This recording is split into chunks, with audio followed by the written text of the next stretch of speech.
This is Doug Walker. You're watching The Crazy House, Crazy McCormick.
This is Doug Walker. You're watching The Crazy House, Crazy McCormick.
Check. Okay, there we go. What up, y'all? Welcome to the Crazy House. I am Crazy McCormick. Sorry about the beginning. Lots of technical difficulties due to the fact that I have a new headset. So I've had to do some things little by little, trying to fix up the mishaps and stuff. But hey, on the plus side, Bluetooth, so I could do this. I've been wanting to do this for quite some time, like years specifically, been able to do nothing but just sit stagnant. Now I'm dizzy because of the noose of my last headset.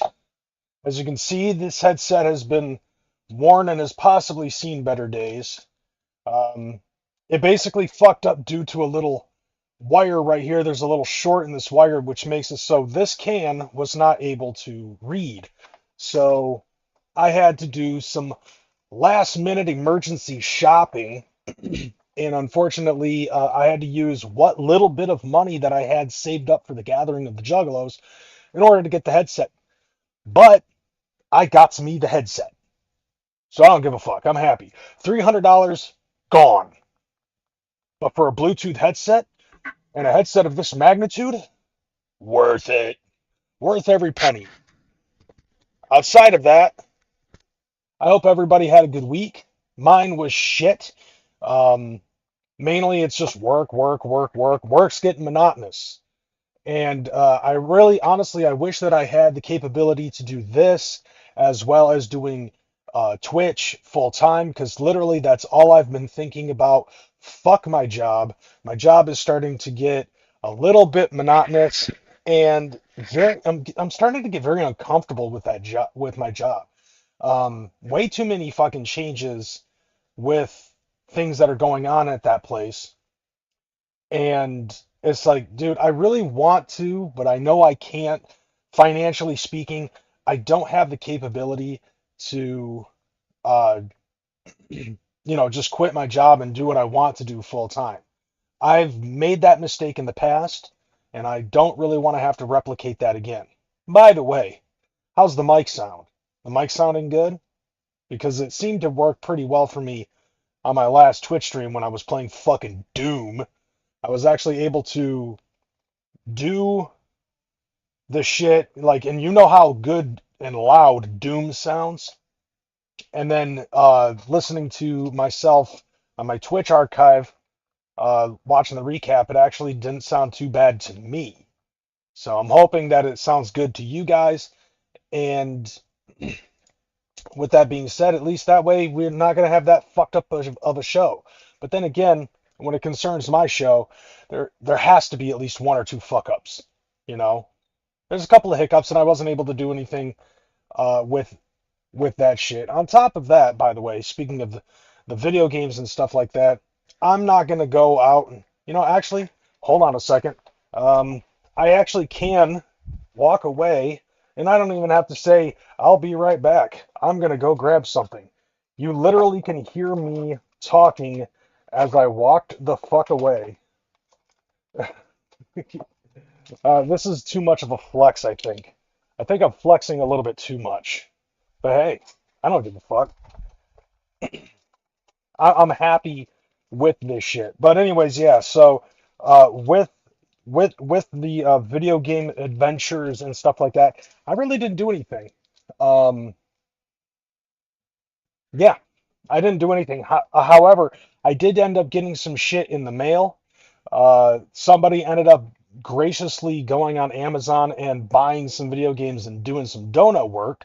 So I ended up getting a couple of like three games. Castle of Illusion starring Mickey Mouse for the Sega Genesis, Mickey Mania for the Sega Genesis, and The Jungle Book for the Sega Genesis. So major shout outs go to the homegirl Kia Tenka Lotus for giving me the hookup. It's not that hard to fucking hook a homie up, you know?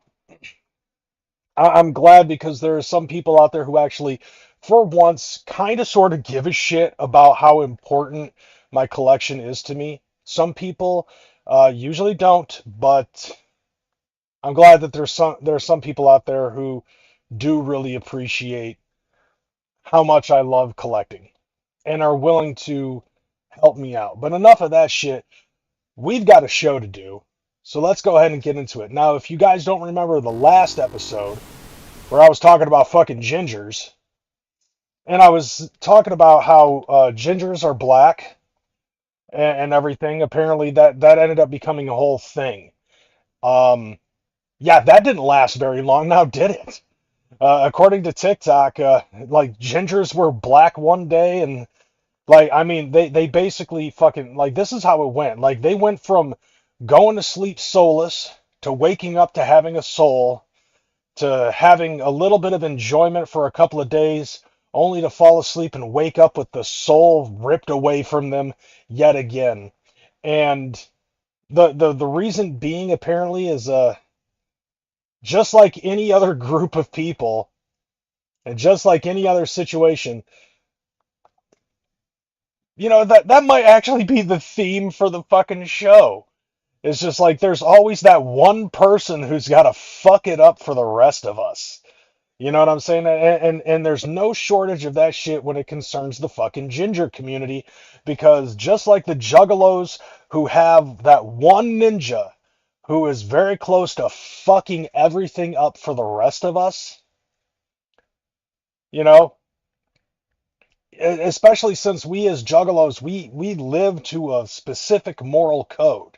Like no racists, no bigots, no pedophiles, no none of that shit. And there's always got to be that one guy who tries to fuck a kid and ruin it for the rest of us. Or it's like, and we have our fair share of people who have done shit in our community that has really, really fucked it up.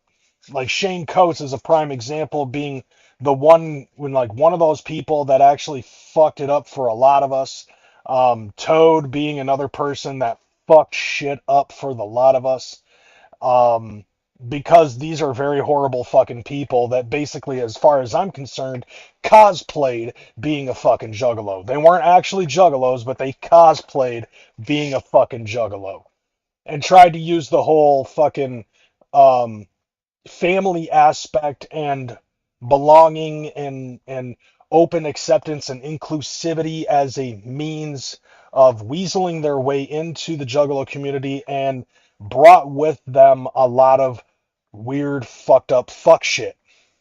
Now, when it concerns the ginger community, of course, there has to be a couple of people who, while they were happy about the fact that they were being accepted by the black community, because of the things that really does tie them together, it was like they were excluded from things during their youth or even currently due to a color issue, whether it be their skin or their hair or something to that effect. That was the camaraderie between the gingers and the blacks. And well, I mean, there's got to be one person that fucked it up for everybody. Now, I saw one video within 48 hours. I saw one video that I thought might have actually fucked it up for everybody, and this is the one. This is coming from a comedian. His name is Pearlmania. He's from Pennsylvania. I don't know if you guys watch him or not. He's very pro-liberal, but this was definitely not the liberal thing. And a couple of people, like, this was questionable because some people saw the humor in it and other people were actually offended by it. So here's the clip. All right, what is going on? All my bills are paid, but my credit score just tanked. What in the CIA is happening? Now, you guys should know as well as I do. Like, I am a huge fan of fucking stereotype jokes. Now, I have no understanding as to whether or not certain ones.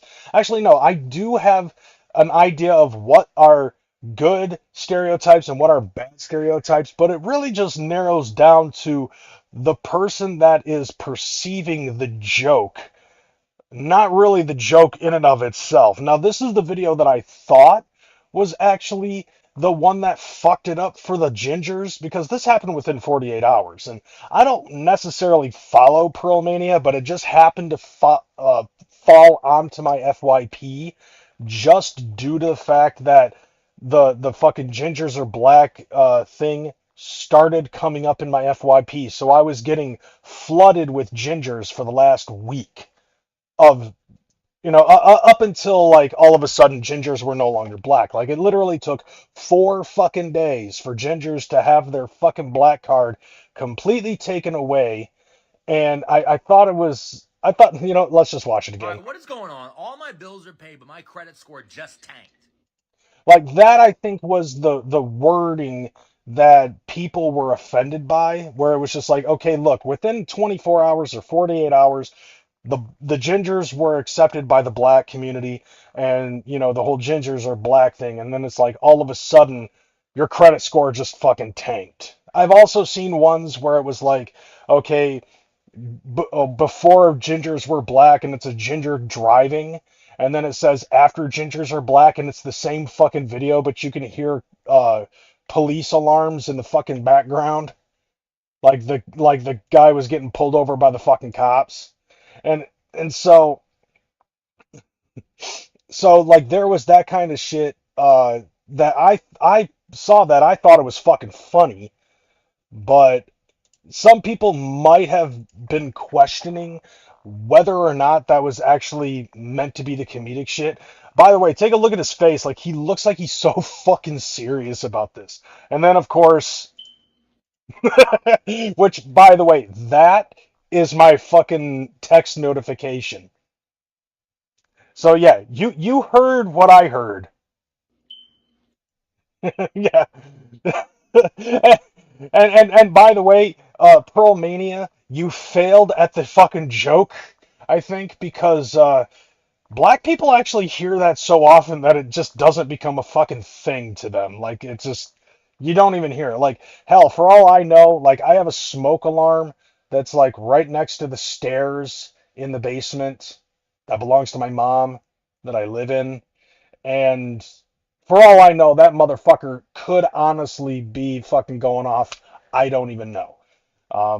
Maybe I don't know. We are a family that does have a lot of batteries in the house, so it is what it is. Like to me, it's just like that's in all honesty, like that's how I've made some friendships. Like is because of that equality in the viewpoint of the stereotypical jokes. Like, as an example, my friendship with Child's Play Ninja actually fucking started because of racist jokes.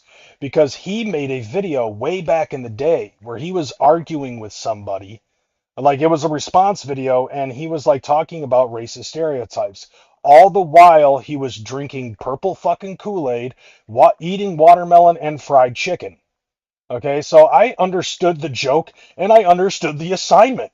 So I made a response video to him when it came across my fucking feed on YouTube back in the day.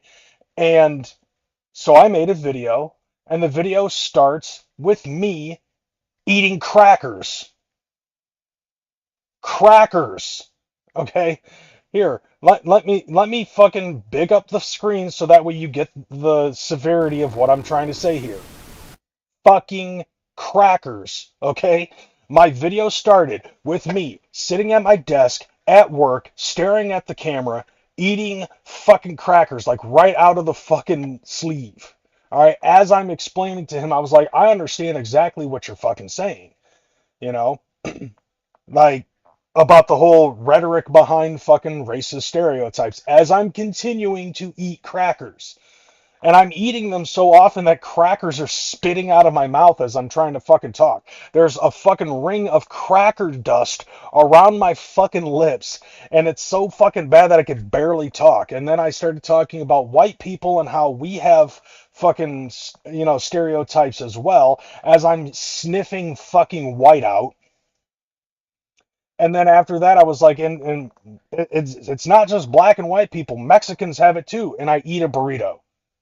All right. And I was like, now here's the thing. I'm white. I eat a cracker. And my wife is Mexican. And I take a bite out of the burrito. And I put a fresh cracker next to the burrito. And I was like, to be totally honest, it's a great combination. I take a bite out of both of the fucking things, the burrito and the cracker at the same time. And then I look at the burrito and I look at the cracker and I dunk the cracker into the fucking burrito and eat it. Like that to me was the most, and that actually started a fucking friendship that has lasted for the last almost 20 years between me and him. Like that type of shit was like that's funny shit. To me, I find this type of shit to be fucking funny. Okay? But then again, I'm not black, obviously, and I'm not a ginger. Ish. I mean, it really depends on how long I let the beard grow out. Because there is a reddish tint to my fucking facial hair. I don't think I'm gingish. I'm not ginger. I'm gingish. But it turns out that this isn't even the video. You know what? I want to see this again. I All like right, what is going on? All my bills are paid, but my credit score just tanked. What in the CIA is happening? Now, turns out that that video, in fact, is not the fucking video that was the problem. Unfortunately, the video that was the problem has been removed by the person who fucking made it because of the entire backlash behind it. So this is the closest thing I could find was the stitch. So you'll know who it is, and that's the problem in question here. So apparently this has been the thing that has ruined it for the gingers being accepted to the cookout. All right, my fellow redheads, I'm gonna give you a little short to-do list. Once you find out you are in fact a black person. Now you can already tell that he's a problem just based off of the fucking hairstyle alone. I I think that really shows the problem. I don't know how well you guys can hear it, but maybe I need to bring it up. All right, so here, I'll start it over. All right, my fellow redheads, I'm gonna give you a little short to-do list. Once you find out you are in fact a black person, okay? All right, let's take a look. Go up there to your fire detector, take out the battery, replace it with a dead battery. We need the chirp, okay? Now, I've actually seen other videos in the past week that have, like there was a that's a ginger dude that's married to a black woman, and he ended up actually asking her on the video, "Do we need the chirp?" And she said, "Yes, the chirp is important to the community. Like, don't disrespect the community. Leave the chirp." Okay. I mean, dude, personally, I don't even think the chirp is a part of that. I think that that's just a general thing. Like, people just don't pay attention to the fucking chirp anymore. Okay? Okay, not bad. Not sure the over-explaining it is needed, though. Second off, woman, hey, what's your credit score? I'm not liking that disrespect. Okay, for what? For calling a female a woman, or because he was asking what her credit score is? Because, like, we literally just watched a video prior to this from Pearl Mania that was fucking saying something about the credit score and the fucking chirp. Like, in that, like, not, it was basically in reverse order. So I think this upcoming part is the biggest problem. We need to go and buy us a Hellcat. We are treading on unfriendly caricature now. Next thing, kids. Dad's gonna go get some milk. I'll be right back. Okay, that's terrible, but like the guy was doing, like, I think to this ginger, the other ginger was treading on thin ice. And maybe it's the delivery or something. I don't know, because like I have seen in the past videos on TikTok where it's a black dude saying, "Tell me you white," without saying "you white." And then one guy's like, "Okay, I got this." And he opens up the door and he's like, "Daddy's home." And the kids are like, "Yay, Daddy's home." So it's, and I've seen reaction videos from black people seeing that and laughing about it. So it's like, because yes, that is a negative stereotype in the black community where it's like, black kids don't have, their dads aren't around, so it's like, but at the same time, it's like, okay, they're using it as a thing towards blacks when in fact it's actually an all around fucking thing. You know what I'm saying? Like, I grew up without my father for the most part. I know people who have had their, dads that have fucking said that they were going to go get some milk, some cigarettes, and some scratchers, and they haven't come back yet. As a matter of fact, there's some of them that still haven't come back in the last 40 fucking years.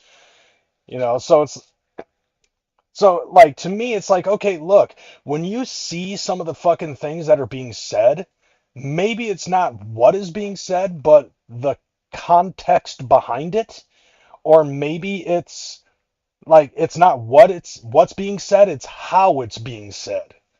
So it's like, okay, we all understand that that's a common thing.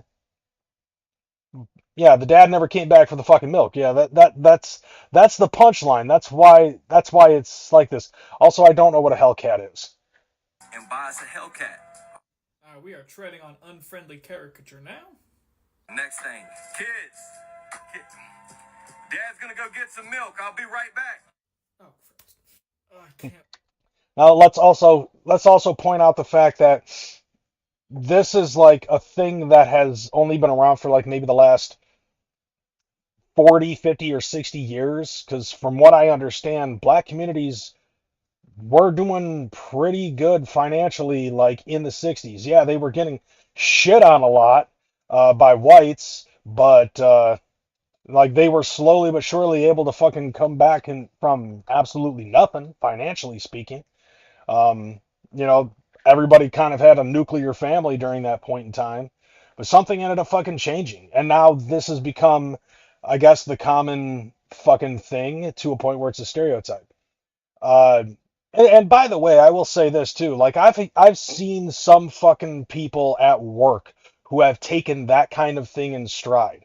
Like, two of my coworkers, when I first started working, and I had no understanding of this, but both of them would actually fucking say to each other, "You look just like yo daddy." The fucking joke behind the joke is the fact that neither one of them actually know who their fathers are.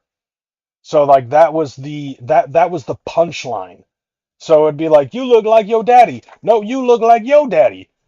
So it's like, and here I am, the white dude in the fucking Oreo conversation, and I have no idea what the fuck why are they saying this? What's the context? Like, I don't have any understanding of what is being said.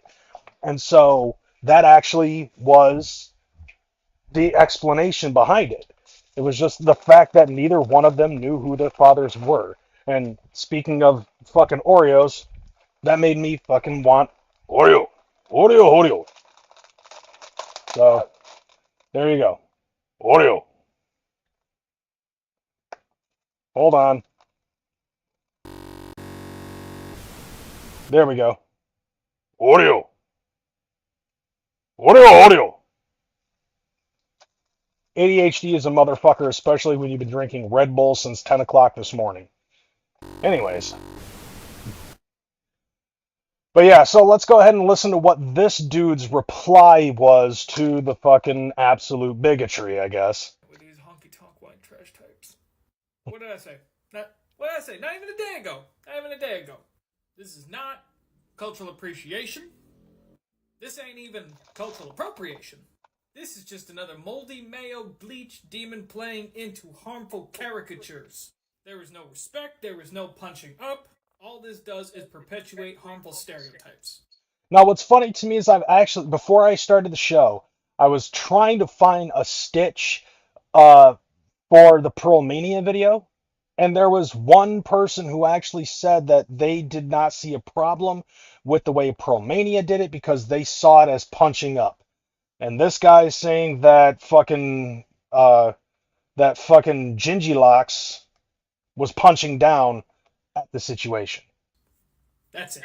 There is no camaraderie in this. There is no love in this.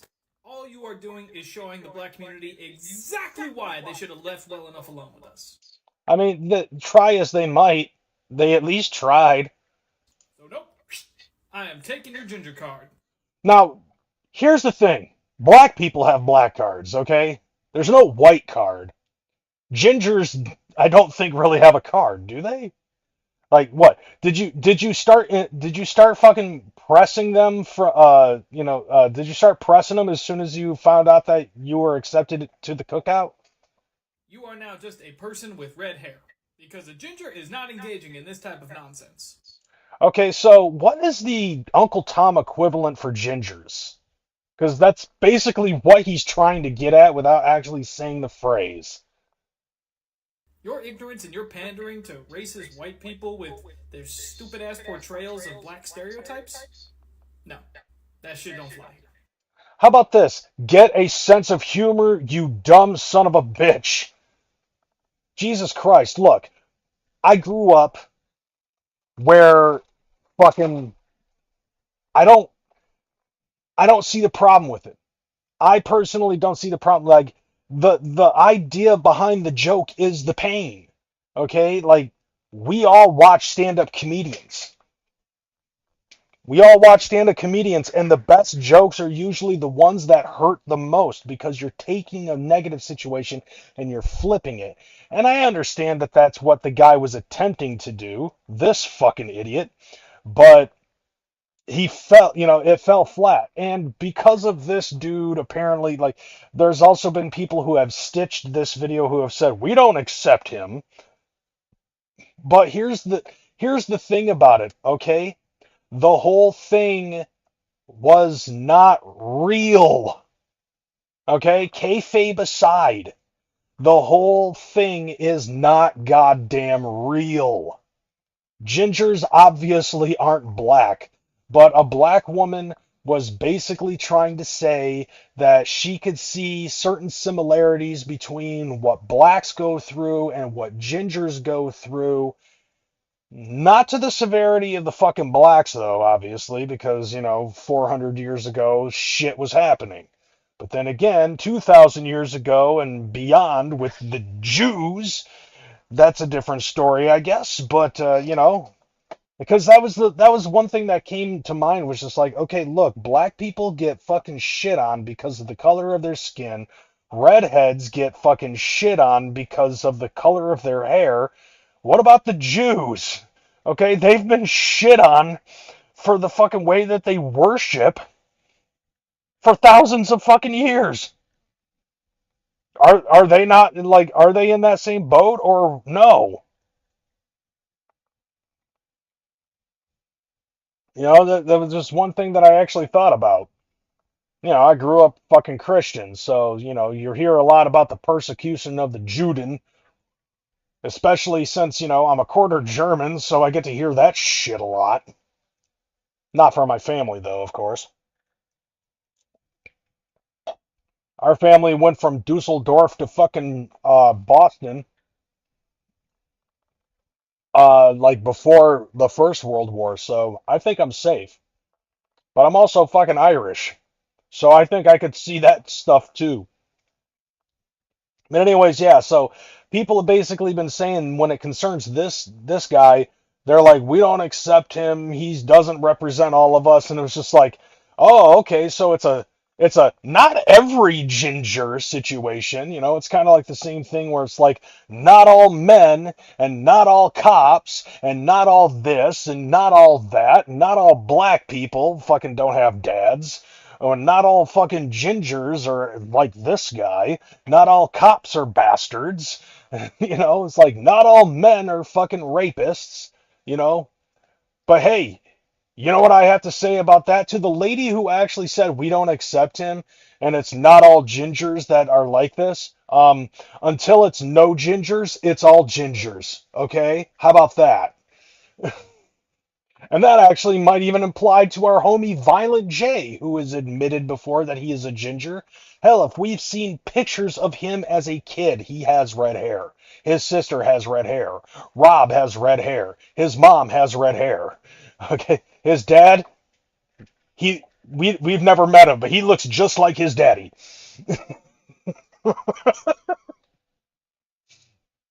How's that for a whole bunch of off the cuff shit? So yeah, I guess now the Gingers have had their red cards taken. They are no longer allowed to the cookout, and it only took less than a week for Gingers to fuck this up. After Ginger after Ginger after Ginger had been pleading and begging the other Gingers, don't fuck this up. You done goofed, all right? Consequences will never be the same for the Gingers. It's probably going to be another 150 years before they are able to have any sort of acceptance back into the black community. Um, you're on your own, I guess. But like I said before, the whole thing was not real. It was kayfabe. It was a joke. Gimmicks. You know what I'm saying? Now, moving on, we got to talk about some Juggalo shit. And apparently, and I didn't even know this, but yet again, another fucking Ouija Mac album, Chlorine. Didn't he just have another album come out like 2 months ago? Yeah, because I clearly remember sometime earlier this year, I was talking about a different fucking Ouija Mac album. Wasn't it the Ouija Mac and Ricky Hill crossover, like part two, Problem Children 2? And it's like, dude, you're doing too much. All right. I love you, Ouija, but I feel like you're doing a little too much. There's like way too much shit that you're fucking doing. Settle down. As a matter of fact, I just saw a thing on Facebook from Darby talking about I've only been a part of chapter 17 for 2 years and I'm already on my third or fourth fucking album. This is like Jesus Christ. Well, I mean, it's already on DistroKid, and I didn't check my phone, but I'm pretty sure that it's already on YouTube Music. I guess allow me to indulge for a minute, and let me check and see if that is actually in fact the case. Because fuck if I knew, you know. Yep, new release, right off the rip, right at the very beginning. Here, let me go ahead and open this up for you. Right there, Chlorine. Chlorine. And then right next to it is Oblivion by Lorna Shore. 5 albums in 2 years. Thank you, Eighth from the Sun. I appreciate that. But Jesus Christ, dude, settle down, okay? They're like chill, okay? Like you do remember, like you have the capability to just settle the fuck down, okay? You've already completed the 4 elements since you've been on Psychopathic. I think just settle down. Just settle the fuck down. You know what I'm saying? Anyways, so let's go on ahead and take a look at the track listing. You know, I like looking at lists just for the sake of I don't know if it's to help you guys out or if you don't like it, then it pisses you off. Either which way, I'm doing it. But this is a shitty ass look. Like this is a shitty fucking picture. I had like this came from like you know I had to grab it off of fucking Google. This was on Ouija Mac's fucking Instagram page. but we're going to take a look at some of the names. I can't really read this because of how fucking bad it is, but we're going to try to do the best that we can. So the first track is called Creepy Crawler. Apparently, like, I believe that's supposed to be like an intro track from Devereaux or something. I don't know. Miyazaki. Okay, so we're going fucking yeah, we're definitely fucking going fucking Japanese. We're turning Japanese over this. Wicked shit, and it's in half-assed leet speak. See, for me, Pretty Ugly 2 was the beginning of his records being too much of a content overload, but I do have a real love for Ouija. He's an awesome artist. I agree with that 89. I'm in the same I'm in the same fucking wheelhouse as you, man. Like I feel like he puts out too much and it all sounds the fucking same, but I love Ouija Mac nevertheless. You know, I love what he's doing for the community, and I think that he is the perfect fucking person to pass the torch to.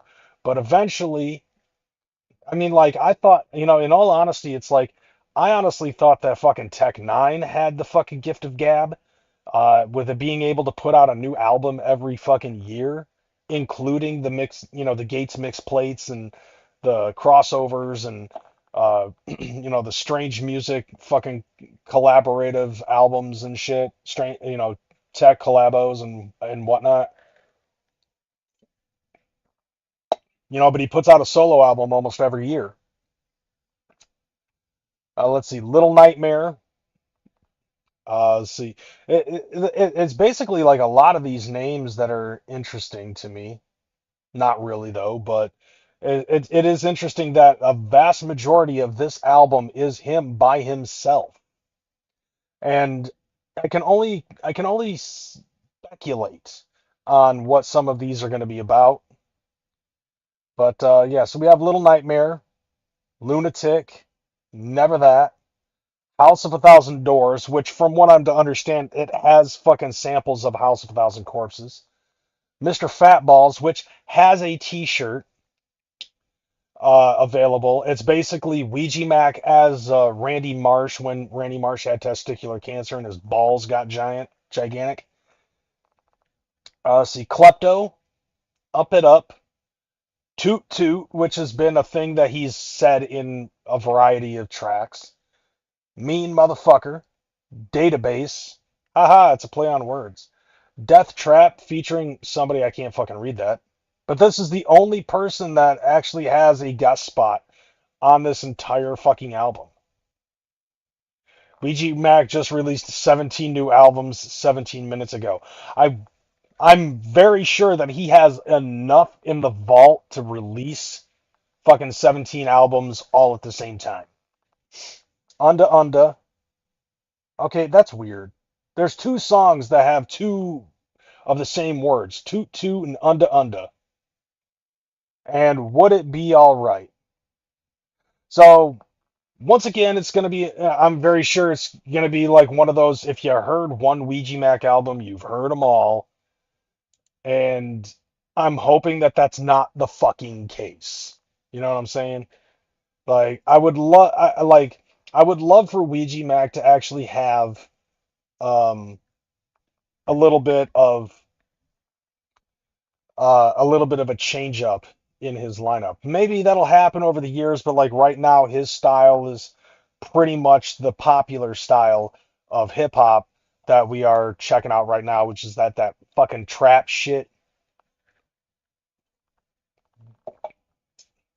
So maybe, just maybe, he might change it up, or it just might be this way for the next 10 fucking years. I don't know. It seems like he hasn't changed up his style all that much. And I'm not saying this to hate on him, you know? Like, I dig the dude. It's just, I like change. You know, like, especially in music and stuff, there's a thing where evolution, and it's not just, oh, okay, differences in pretty pictures of your album covers. Like, you're fuck, you know, like, if you're doing the same fucking style over and over and over again, it just shows to me where you're at. ICP has been around since 1989, and has been able to fucking evolve with the times. Maybe there's just a fucking freeze on it, and it's like, okay, we've hit the fucking peak of what hip hop can provide with that chopper style shit. And so you can't, so like as of right now, being a chopper is like the glass ceiling. And I don't think that trap music is really the thing that's going to bust through the fucking glass ceiling. But if there's a different style that possibly could, I haven't seen it yet. So that, and by the way, I of course, rap I ripped this off from Fago Lovers, and there was literally only two things from Fago Lovers that I have not covered that I wanted to cover, that was available on Fago Lovers. Case in point, part of the allure of a new Joker's card coming is we are exposed to a whole new world musically. Yeah, like for the most part, I would like to say that each Joker's card has a different theme. For the longest fucking time, though, Insane Clown Posse kind of had that standard fucking cookie cutter style of rap, but it was basically like cadence and euphemisms and wordplay that really fucking took us on a journey. And storytelling. Like, Jay is an excellent fucking storyteller. And by the way, speaking of that, you actually did bring up the whole thing, because there was another part that I wanted to talk about, which is this next thing. ICP got interviewed when they went to Sonic Temple, and they talked about the new upcoming Joker's card. Apparently, the new Joker's card, the Knot, the sixth of the second deck, will be available at the Gathering of the Juggalos 2025. Now, what's interesting to me, though, is the fact that Jay was on it, fucking talking about the future release, and Shaggy, on the other hand, was like, I don't know what you're talking about. But in this interview, they're on the same fucking, they're on the same fucking boat. So here's the interview. Hey, it's me, Jesse Lee, and this is a special bonus episode of the podcast, an interview with the Insane Clown Posse. Now, I find this interesting, man. Like, people are so excited now to be able to interview ICP, and ICP has really changed up their fucking game when it concerns, like, their interviews and plugs and all that other shit. Like, you've noticed that, like, if you're an OG Juggalo, then you have noticed the fucking shift. It's because it's like, you didn't see this type of shit like 30 fucking years ago, or 20 years ago, or even 25 years ago, or anything in that fucking nature. Like, the last 20 years, there's been a huge fucking shift in the popularity of Insane Clown Posse. That's right, baby. ICP, who were just, unsurprisingly, very pleasant gentlemen. No, that's very surprising because, bro, if you heard some of the interviews from back in the day, oh my fuck. They used to fuck with the people that were interviewing them all the time. I had a great time chatting with them. I mean, I know they're the, quote, most hated band in the world, but they were awesome. They were dope dudes. I caught up with them when I was at Sonic Temple Festival a couple weeks ago. We chatted about Juggalos. We talked about how the tide has sort of turned on ICP. They're no longer considered the most hated band in the world. Yeah, that's a very interesting thing too, because it's like, they finally, like, we've been celebrating over the last year or so that ICP is finally getting their fucking flowers from all of these other entities that have shit on them over the last 30 fucking years. Whether it be Spin Magazine, Alternative Press, Rolling Stone, a variety of different newspapers, and anytime that they got press back in the day, they got fucking shit on. But it seems like there's been a shift in the shit. And I want to say over the last maybe 8 years, there's been a huge fucking shift in how people have looked at Insane Clown Posse. And I say that 8 years specifically because 2017 was the year that we marched on Washington. And when we got all that press, people were like, whoa, You mean to tell me that the fucking Juggalos were getting shit on this entire time because of blah, blah, blah, blah, blah, blah, blah, fucking blah? Like, for real, though. Like, that's some fucked up fuckery shit. And then ever since then, ICP has been on fucking... Shade 45, I think, was the biggest one that really threw me for a loop, personally. Because that's... Like, Shade 45 is an XM station that's owned by fucking Marshall Mathers. And a fucking long-ass time, there was a... I mean, like... back in 2001 with that fucking blood feud that we had between fucking Eminem fans and the Juggalos and ICP and Eminem and shit like that.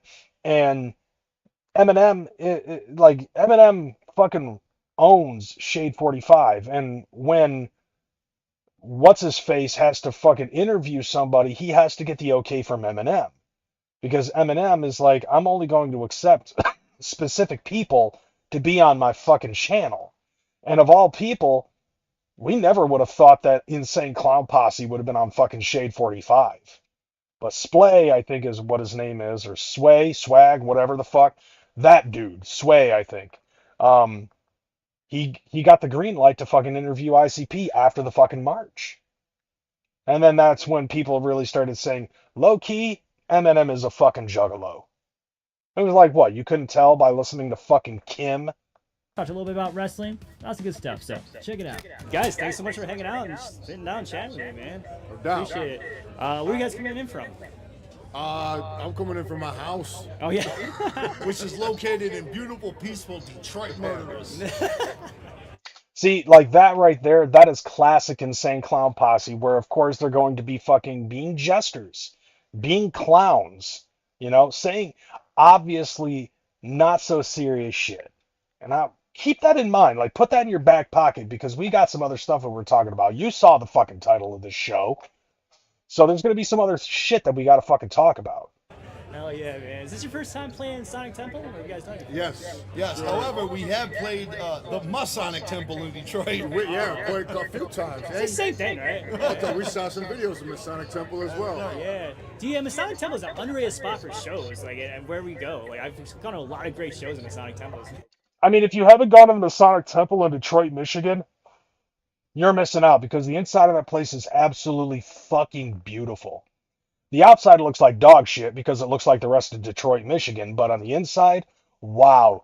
Like, when I went there for Halloween last year, I think I'd talked about it on my fucking podcast then, and I was just in awe of the fucking architecture. The interior of the Masonic Temple in Detroit, Michigan is absolutely phenomenal. I was almost blown away the same way. Like, I was blown away with that, and then when I went to Massachusetts to go to the Palladium, it was kind of the same way. You know, but that's beside the point. Yes, great venue. Yeah, that's Plus, awesome. I'm a Mason, so it works out. That works, yeah. Okay, now that has been something that has been in question for the longest fucking time. It's like, how is it that all of a sudden they're getting fucking play at the Masonic Temple? Are one of them or both of them fucking Freemasons? But you look at Jay giggling about that, like you could obviously tell that that's a joke. But I know that there's going to be some juggalos, especially newer juggalos out there, or soon to be fucking juggalos that might see that shit and literally take it fucking seriously like a goddamn idiot. Keep that in your fucking back pocket, because there's a lot of stuff, you know, that we got to fucking talk about. The allegations, which we'll get to after this. Absolutely, man. You guys go on at the same time as Metallica, and I feel like... Yeah, I feel bad for them, man. We don't want to So- steal their crowd the Dude, way I that know, sucks. man. I feel bad. I'm a fan, too. I mean, you know, they're going to go on, so it's going to be like, should we go apologize? I love this. Maybe we should probably do that now Go before knock they on the get door. embarrassed. You need to end this and go talk to him. Right, yeah, Lars Ulrich is going to be hound dogging Violent J's nuts for a fucking autograph. I think they were actually serious about that one. Well, here goes the whole thing, though. They'll probably be cool with the crowd leaving because they wanted to see our show anyhow. True. So they could just leave their set early and come on over and check our show. Yeah, Insane Clown Posse. Sound check anyway. Right. I feel like you guys are one of Booyah, wicked clowns. this like group that will show up for you guys. Like, they were going to turn up for you guys and like leave Metallica. Says that man. now. When we get out there, it ain't gonna be nobody. No, dude, I don't buy it, man. I don't You're buy gonna it. have to dude. edit that line out. I mean, that wouldn't be the first time that that's happened to Insane Clown Posse, where they get out on the fucking stage and there's like 3 people in the crowd. Nah, dude, it is cool because like I remember like in the '90s, like the mainstream kind of like showed you guys a little bit. They weren't putting you like on like the TV and with record stores and whatnot. And like, it just really feels like there's like this. I don't want to say acceptance because I don't think that's the right word for it, but like it feels like people are like, fuck yeah, ICP, man. No, that's the exact right word. Is the one you just used, you know what I'm saying? Because we feel it too. You know what I'm saying? Our whole career, we haven't just been disliked. Motherfuckers hated us. You know what I'm saying? But for no reason. Nowadays it's different. It's people that loved us back in the day are now in positions where they fuck with us. Yeah. Which, I mean, that might be a possible case, but like you got to remember, like there were people out there like Mike Wood, like Mike Wood fell in love with Insane Clown Posse. And then Julian Raymond, another person who worked for Hollywood Records, Disney. And when he found out about ICP, like he found out about ICP before Hollywood Records wanted to sign them. As a matter of fact, it was Julian that got Disney to fucking sign Insane Clown Posse to Hollywood Records. But it's like ever since then, it's just been like, like all the other, like before Hollywood Records, all the other record companies were actually just giving them the pass option. Didn't matter who it was, like Murder City Records or Mo Money or like Mo Money Records or Mo Problems Records or whatever fucking record company that every rap artist has that ICP was trying to get signed and they wouldn't fucking accept it. It's like they spent all of that time trying to get fucking signed and then they spent an almost equal amount of time trying to get out of the contracts, but like because of the whole Disney shit, like they were vilified and hated on and shit on by everybody, whether it be the music industry, whether it be the music labels, MTV, VH1, BET, fucking all the music press, except for fucking Circus, I'm sure.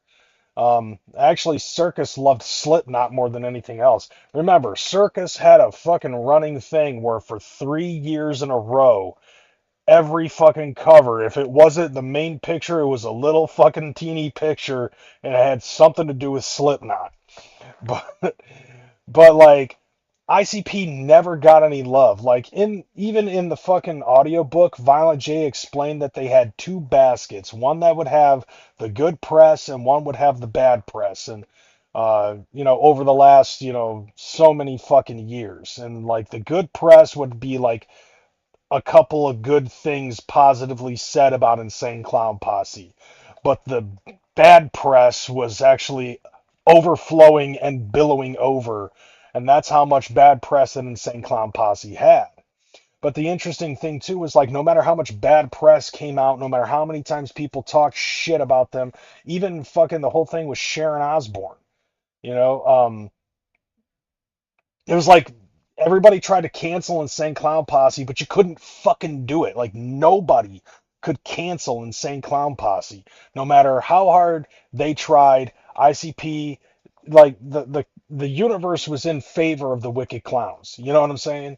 Like no matter what, ICP was a fucking force that could not be stopped, and it really helps with people like us that like. I love you, homie, but the subject has played the fuck out. I understand that being a streamer, do what you do, but peace out. All right, whatever. Anyways, but like the thing though is like I was saying, but like the thing to me though is that, damn it, fucker, you actually just took off my train of thought. All right, fuck it, whatever. Like being here, A lot of musicians' careers are like a banana, brother. They come out hard and strong, but then they swoop down and they have the struggling period, you know what I mean? Where they're not relevant and all that. But then they come back up again at the end and they become relevant, Maybe even stronger than they were in the beginning. And we were the most hated band in the world for years. It don't feel like that no more, man. That's good. That's gotta be good. That used to be our motto. I haven't said that in the longest time. You know what I'm saying? Yeah, which is true. gotta find a new niche now. Like we're not the hated band in the world anymore. I think I like to think that time caught up with us. Yeah. You know, we were ahead of our time. That was the problem. Sure. And now time has caught up, and people are more open-minded now. And plus, the entire music industry, including fans. Didn't mean to derail you. Two baskets, love press, hate press. Yeah.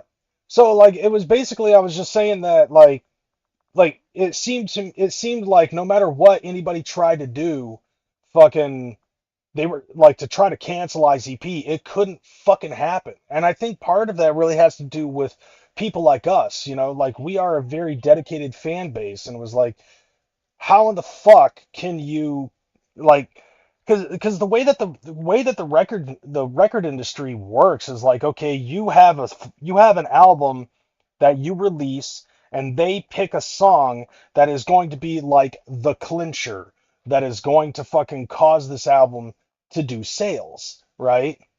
And then when the sales start to slow down, if they haven't come out with a new album because of touring and such and so forth, then they pick a secondary song from that album. If that album was actually successful to go at least fucking platinum, then they'll put out another fucking song to get more fucking to like to give it another spark of life.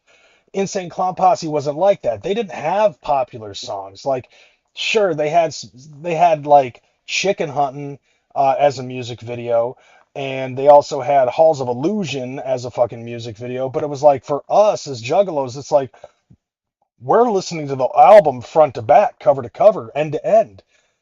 So like there was no fucking popular song for like God knows how long. You know what I'm saying? They need all that faggot retarded money that was 90s shock bullshit.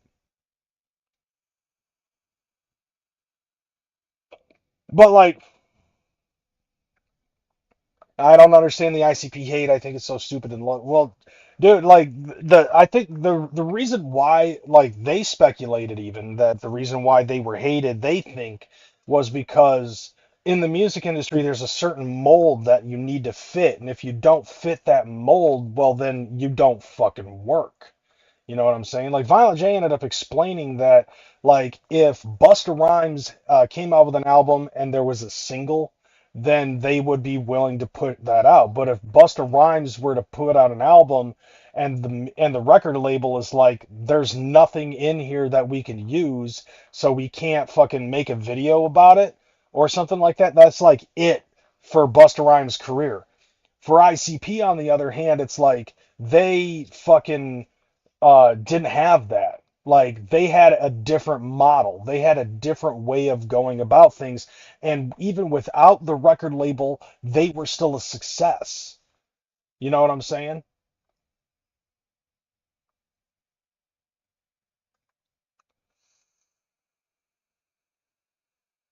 They're just kind of popular right now, and bullshit streamers need to farm views. So they're trying to dig up shit from 25 years ago. We'll get to that. From back then are not here no more. It's all new people. That's true. And these people don't hate us the way they used to. Yeah. The old industry did, you know? I mean, that was also proof in the pudding, because I believe I showed that video a few weeks ago of Violent J and Sarah Rusi over at that Fago Pop-Up Boy, and he was there signing autographs and shit. He met up with the fucking president or the vice president of fucking Fago, and like it was a love fest, because I think for the longest time when they were talking about Fago in their songs and shit, people questioned as to whether or not Fago sponsored them, and they were like, oh hell no, like they don't want to fucking do that shit. You know what I'm saying? Like, but now it's like a different time, a different place in a way, and even the world as a whole is fucking changing up. It's perfect timing too, because me being 25 and him being 27, Yeah, we're like the peak of our physical prowess. I just turned 28. Oh, my bad. Don't take inches off him like that. Come on, man. Dude, yeah, it is true though, because like you see like kids on TikTok and shit posting like ICP stuff all the time. It's like, and they weren't around, and I didn't. Yeah, like the Clown Shack, which I fucking hated back in the day. Like, dude, there's still stuff on TikTok that a lot of fucking Like, to me personally, I feel like a lot of the people that post ICP shit on TikTok, they're not even juggalos. It's like, okay, ICP has been around, and keep in mind, like ICP has been dragged through the fucking mud for years and years and years, from the beginning of the whole Dark Carnival thing, when they were talking about the Dark Carnival in interviews with a lot of fucking bravado and cadence, by the way. Like, Violent J spoke very fucking strongly about the Dark Carnival, as if it was like an absolutely real fucking thing, as if it was like a religion, so to speak. And people fucking shit on him for that type of stuff. And like, I lost my train of thought, and this time it was my own fucking fault. But a lot of these, but I think, oh yeah, okay, I picked it back up. So like, you got years and years, decades of that happening where they just get shit on. But it's like, Violent J called it back in '99 when he was like saying to Sharon Osbourne, he's like, we may not seem like much to you now, or anybody now, but in 20 years, we'll be legends. And that's exactly what happened. Like 2024, 20 years to the, like, what is it, like 15 years to the dot? Like, they're being accepted to go to the fucking VMAs to sit with all of the other fucking current relevant celebrities, and Insane Clown Posse is sitting there with them.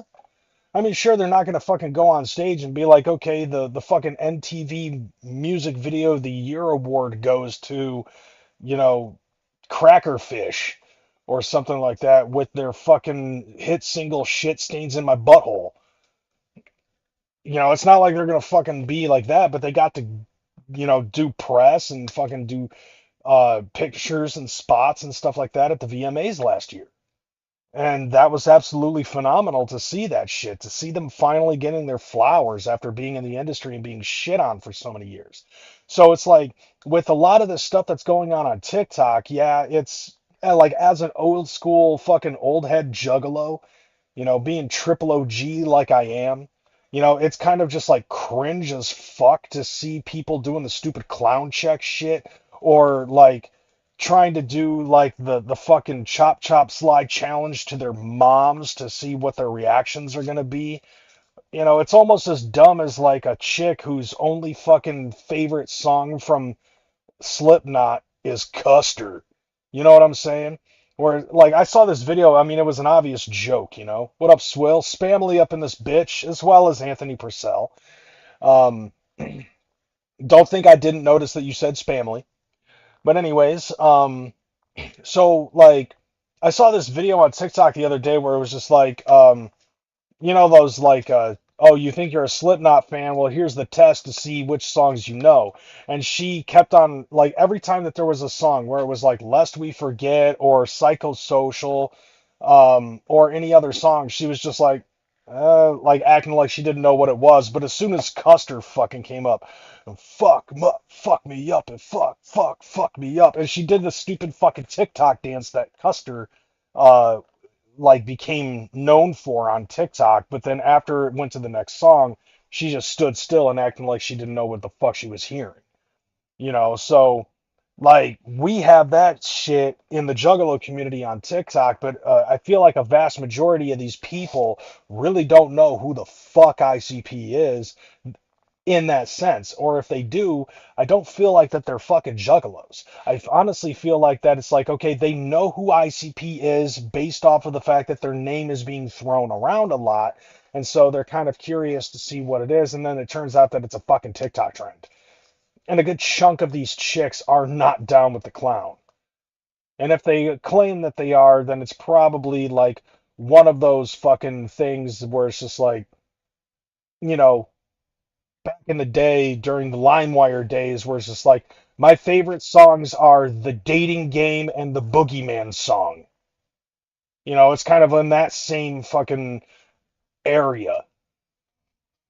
Yeah, knowing a few songs does not make you juggy. Yeah. I mean, it does like you have to listen to more than just 3 songs to have it teach you how to juggy. See what I did there? They weren't there for the struggle, you know. But Well, that's Exactly. actually what did Fucking it. right. yeah. TikTok and social media didn't exist like that Right. when we came out. But honestly, MySpace, bitch.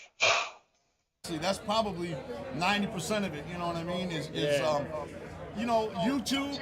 Back in the 90s, in the early 2000s, nobody had ever seen an ICP video unless you were like a diehard fan. So you could. It's hard to get Bring your back hands the on it. box, For a bitch. second on the box, maybe. Yeah, Right, but then yeah. they folded. You know what I mean? But now it's like it's an open window. Everybody can see that wants to see it, and people that aren't even Yep. looking for it might even see it. You know. Yeah. So it just has been time has been good to us. Let's put it like that. Yeah, I do. I agree. Uh-huh. I think like there's a lot of like younger kids out there now that maybe like their parents might have like listened to them when they were younger or something like that, and they're putting. Yeah, prime example here. Here I am, a 42-year-old man. I've been down with the clown for 30 years. And yeah, I'd say as of right now, it's May. Yeah, I've been down with the clown for 30 fucking years. It just hit me. Oh God, there goes my fucking back. It's like if you've been down with the clown since at least 1995, your fucking back hurts.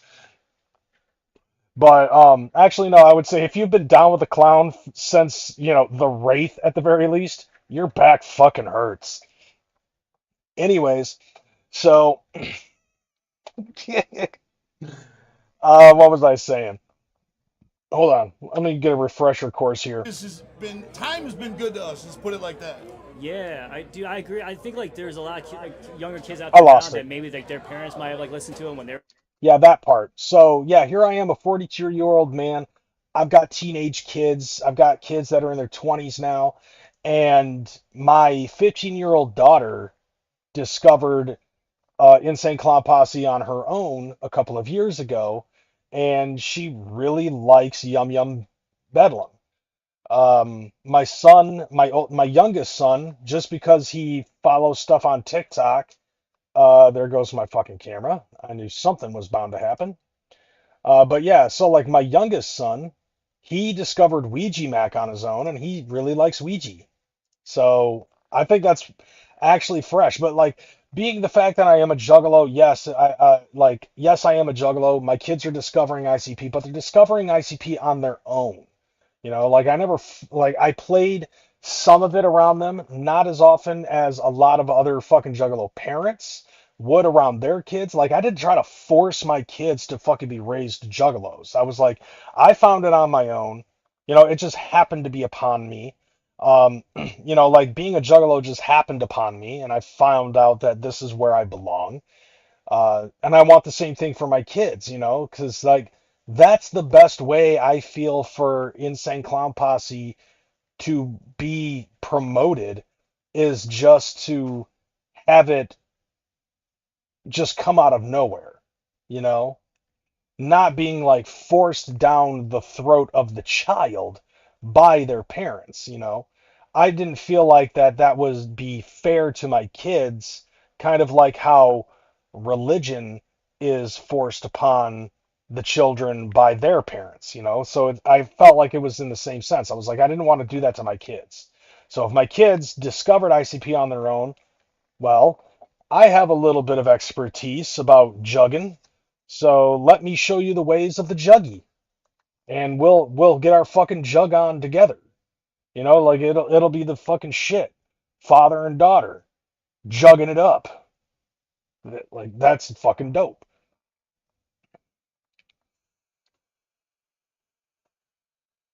Anyway, let's get back to Or this. younger or something like that, and they're putting it on, and like, Yeah, and it's of like, course. yeah, and now, like you said, there's nobody to be like, oh, that's fucking evil, or what to them and to their faces or anything like that. So yeah, you probably got Bullshit. parents out there championing your guys' names as well. And the biggest secret is ever not quitting. Yeah. You know what I mean? Not Yeah. quitting. At the peak of people hating us, we didn't give a fuck. We kept going as strong as we ever did. You know what I'm saying? And now, because we never quit, now full circle, we're back in effect. But now that we're playing big festivals and getting all this love, now we're gonna quit. Yeah. Well, yeah, because like age is starting to fucking creep up on these guys, and they have family lives and shit. I mean, Shaggy actually, I believe, said in a solo interview that with his twins, like he wasn't around because like he had to put forth so much fucking work and effort into his career as being an artist. So it's not the same for the kids that he has now. But he has apologized to his oldest boys for, I guess you could say, being neglectful. And I guess they have a little bit of understanding. So I guess, so from what I'm going to understand, they have a little bit more camaraderie with him and his twins. And we did it. This is our last one tonight. We're fucking banana splitting out of here, man. We did it. Well, how do you guys like deal with that though? I think that back in the heyday of like all the hate and shit, like how do you just brush that off? I tell you, we took all that energy and morphed it into energy for us to keep going. Yeah. And keep Which is a good way to do it. I mean, honestly, we made it we embraced it. That's why we call ourselves the most hated band in the world. Yeah. We embraced it. Honestly, it's like we didn't let it beat us up. We said, "Fuck yeah, we're the most hated." Everybody hates us. We used that energy and made it a positive coming from us. Yeah. What they were dealing to us, what they dealt on us, we used it to our advantage. Honestly. I mean, yeah, that's basically, taking negative energy and alchemizing it and putting it into something fucking positive. Which is a good thing, There are certain ways that you can fucking do that. That does create something in the law of attraction. Because they knew exactly what they were going to fucking do. Oh, and by the way, nobody cares. Big Will, nobody cares. Good for you. And we have been doing it for way too long just to give up because people were fucking not liking us. Yeah. You know what I'm saying? It's like, And dude, I feel like that message is something that can be so much more true even today with kids on social media dealing with hate and bullying and stuff and being shit on like, dude, like, somebody can make a TikTok or Instagram reel about you, talking shit about you, and like you're not even like a musician, a famous person. You could just be somebody in middle school getting picked on. It's like you gotta be able to like figure out how to let that shit roll off your shoulders. I think you guys are a great fucking example of that. I always Yeah. just be like, it's not right, but so turn the fucking computer off. You know what I'm saying? But the thing is it's a different age. You can't even do that You know anymore. what I'm saying? Yeah. With kids, it's like they're getting bullied. It's a whole different level on how, there's not just some guy sitting there kicking their ass. You know what I'm saying? Right. Any punk ass can hide behind a computer screen. Yeah. Hide behind a keyboard. You know what I mean? Yeah. I know a couple of people who do that. So it's dangerous. It's hurtful. But also though, I will admit, I like where kids are at today. Today, if you go to school and some kids being a bully, they don't put up with that shit as much as they did. They'll go up to that kid and be like, "Why are you being a dick, man? Right. Why are you acting like that?" Right. They don't put up with homophobia. They don't put up with racism. They don't put up with bully shit. The world is. I honestly believe the world is getting better. It's exposing a lot more. I mean, people for the most part, yeah, I have to social agree with that. I like the youth of today. I like where our kids at. It's still not perfect. Don't get me wrong. Yeah. It doesn't seem like it was when we were kids. Fair, man. Yeah, I agree, dude. Anything that like pushes that forward and gets people, to stop being dicks to each other, I think is a good thing. No doubt, man. Speaking of other fans, man, I've always wondered this: did the Juggalos, did they name themselves or did you name them? Okay, so like that's a part of it that we already know. I don't know exactly where this whole thing about the knot is, but Motherfuckers even know what podcasts Oh no were. shit, you guys are like okay, so now they're talking about W fuck off. We call it W fuck off radio and put a camera in the room. You know what I'm saying? He's We uploaded didn't to your know it site? was a podcast because that word. Juggalos really are wonderful, fucking incredible, amazing people. And we Yeah. just can't believe it. Even now, Yeah. even 34 years in the game, we still talk about it all the time. Just, Dude, it's How we amazing. It's can't gotta believe be how nice, fortunate. yeah. Never get used to it. Yeah. You know what I mean? That's right. That's it. There it is. You never get used to it. Yeah, because I feel like some bands, some groups have fans, and some people have like a following, and Yeah, this is what I was talking about before, where I was just like, the reason why ICP has been able to stay for as long as they did, not just because of the whole I don't give a fuck thing, but also because of the fact that they have a dedicated fan base, where it's like, okay, we don't give a fuck if they have a music video that comes out for a new album. We give a fuck about the music in and of itself and what it says to us. Like, that's the important thing. goddamn, where's this fucking hit about the The knot? future, what's going on new music-wise from you Right guys? here, right here. Anything in the We process? got a new album coming out. It comes out August 15th at the Gathering this year. Yep. The Gathering of the Juggalos in Mark your calendars. Thornville, Ohio. Thornville? Is that Yes, Thornville, Ohio, and Legend Valley in Thornville, Ohio, Nice. which is the sixth Jay can't Joker's even card fucking of the remember. second deck of Joker cards. Okay. We did our alright. first six series of 6 Joker's cards, and then what was it? 2001. It was the beginning of the second deck with Bang Pow Boom, and now it's on the 6th. Wait, did you say that again? Say that again. Thornville? Is that Yes, Thornville, Ohio, and Legend Valley in Thornville, Ohio, Nice. which is the 6th Joker's card of the second deck of Joker cards. Okay. We did our alright. first series of 6 Joker's cards, and then what was it? 2001. It was the beginning of the second deck with Bang Pow Boom. Nope. All right, allow me to correct you. 2001 had nothing. Okay, 2002 ended up being the Wraith Shangri-La, and then 2004 was the Wraith Hell's Pit. Then you did the Calm for some fucking reason. The Tempest came out in like 2006, 2007, I believe. And then in 2009 was the beginning of the second era, the second deck era for Bang Pow Boom. And now it's on the 6th. Okay. And Yeah, so like, and this is another thing too that I wanted to say, okay? Like he explained that there's 2 different decks, and the first deck was, basically from 1991 to 2004, and the second deck ends up starting from 2009 all the way here now to 2025. August 15th, 2025 is when that album's coming out. So definitely got to get your gathering tickets. I'm pretty sure that they're going to have a bunch of those copies that are going to be there and available. But this is one of those things that I wanted to fucking talk about too. Like this, I feel like is a good lead up to the next thing because of the fact that this is where we're going to get into those so-called allegations. Okay, like as the title of the fucking show entails, because like on TikTok, and I've been seeing this with a lot of non-juggalos that are watching this out of context clip from an episode of Loveline, where Violent J is talking about a girl's fucking nipples and the girl's like 16, right?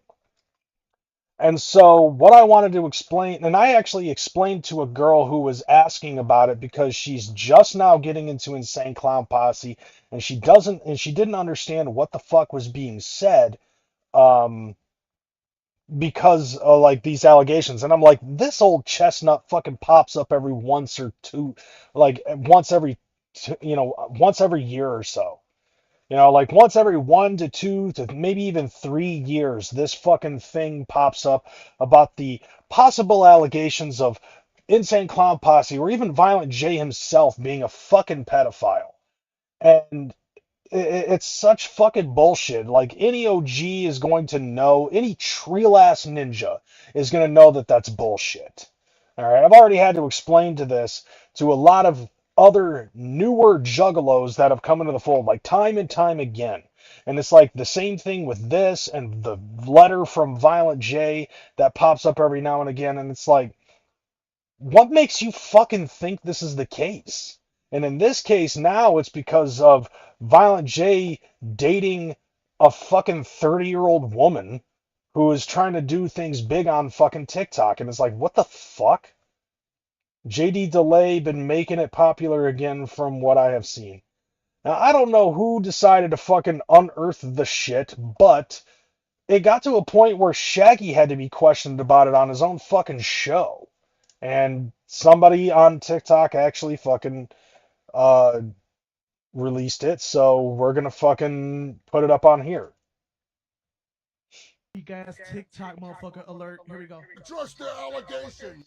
Now look, I'm gonna tell you exactly what happened. Yep. All right? What happened was we were on a show called Love Lines. Now this happened in 2000, which was a quarter century ago. Oh yeah, I think I know who he is. Isn't he that fucking meat-headed ginger that talks like this all the time? Isn't that the JD Delay guy? Because I think I seen him fucking talk about it. I think he might have even fucking played the video or something like that. He played the out of context clip. Yeah, the meathead ginger. Yep. You know what I'm saying? So if this happened in the year 2000, that would have, like, if this controversy would have came up in the year 2000, that would have been said in 1975. Right. You know what I'm saying? Oh, yeah. Listen how crazy that sounds as far as time. Mhm. Anyhow, we're on a show called Love Lines with Dr. Drew and Adam Carolla, I think it was. Yeah, Adam Yep. Carolla and Dr. Drew is a sexologist, motherfucker. You know what I'm saying? In the year 2000, we were what you would call fucking shock rap, whatever the fuck. You know what I'm saying? Where you Yeah. would just say the most outlandish shit to try to fucking just shock motherfuckers. You know what I'm saying? Yeah, it was for the sake of fucking comedic value. That's how we used to sell fucking records. You understand? Because of the fact that, well, Island wasn't doing their job. Because, like, the same thing with, like, Hollywood Records, Jive Records, Island, Def Jam, they didn't know how to market Insane Clown Posse. And Insane Clown Posse, during that first Joker card era, during the first deck, from 91 to 2002, they basically did their marketing themselves for the most part. Like, the only thing that Island Records did for Insane Clown Posse was release their shit nationwide, so they just weren't a local thing. And in some cases also Europe and Australia. And I don't know if Insane Clown Posse was ever put out outside of those three countries. I mean, obviously, I know that there are some ninjas that are from Japan, like Nosawa and Whoop Nanaho, like two people from Japan. But like for the most part, it's Americans, Canadians, Europeans, and Australians that are mostly down with the clown, and a couple of people from other sources like my homie Enzi, who's from fucking New Zealand, which I don't think he actually reps anymore, but it is what it is. It still counted for a period of time. But like this was, like 2000 basically was that first Joker card era from 91 to 2002. And with Insane Clown Posse being on Loveline, like, yeah, they were being fucking spotted for interviews and shit like that. But like for the most part, they said shit to fuck with the people who were interviewing them. And they, like Jay ended up saying in the audiobook during those fucking, like, Shaggy is so fucking angry. And for some reason, DJ Clay is hailing Hitler. Why did I pause it here? This entire time. You know what I'm saying, though? But when they were starting to get interviewed and shit like that, like this was something that they weren't used to, like ever since the Disney thing.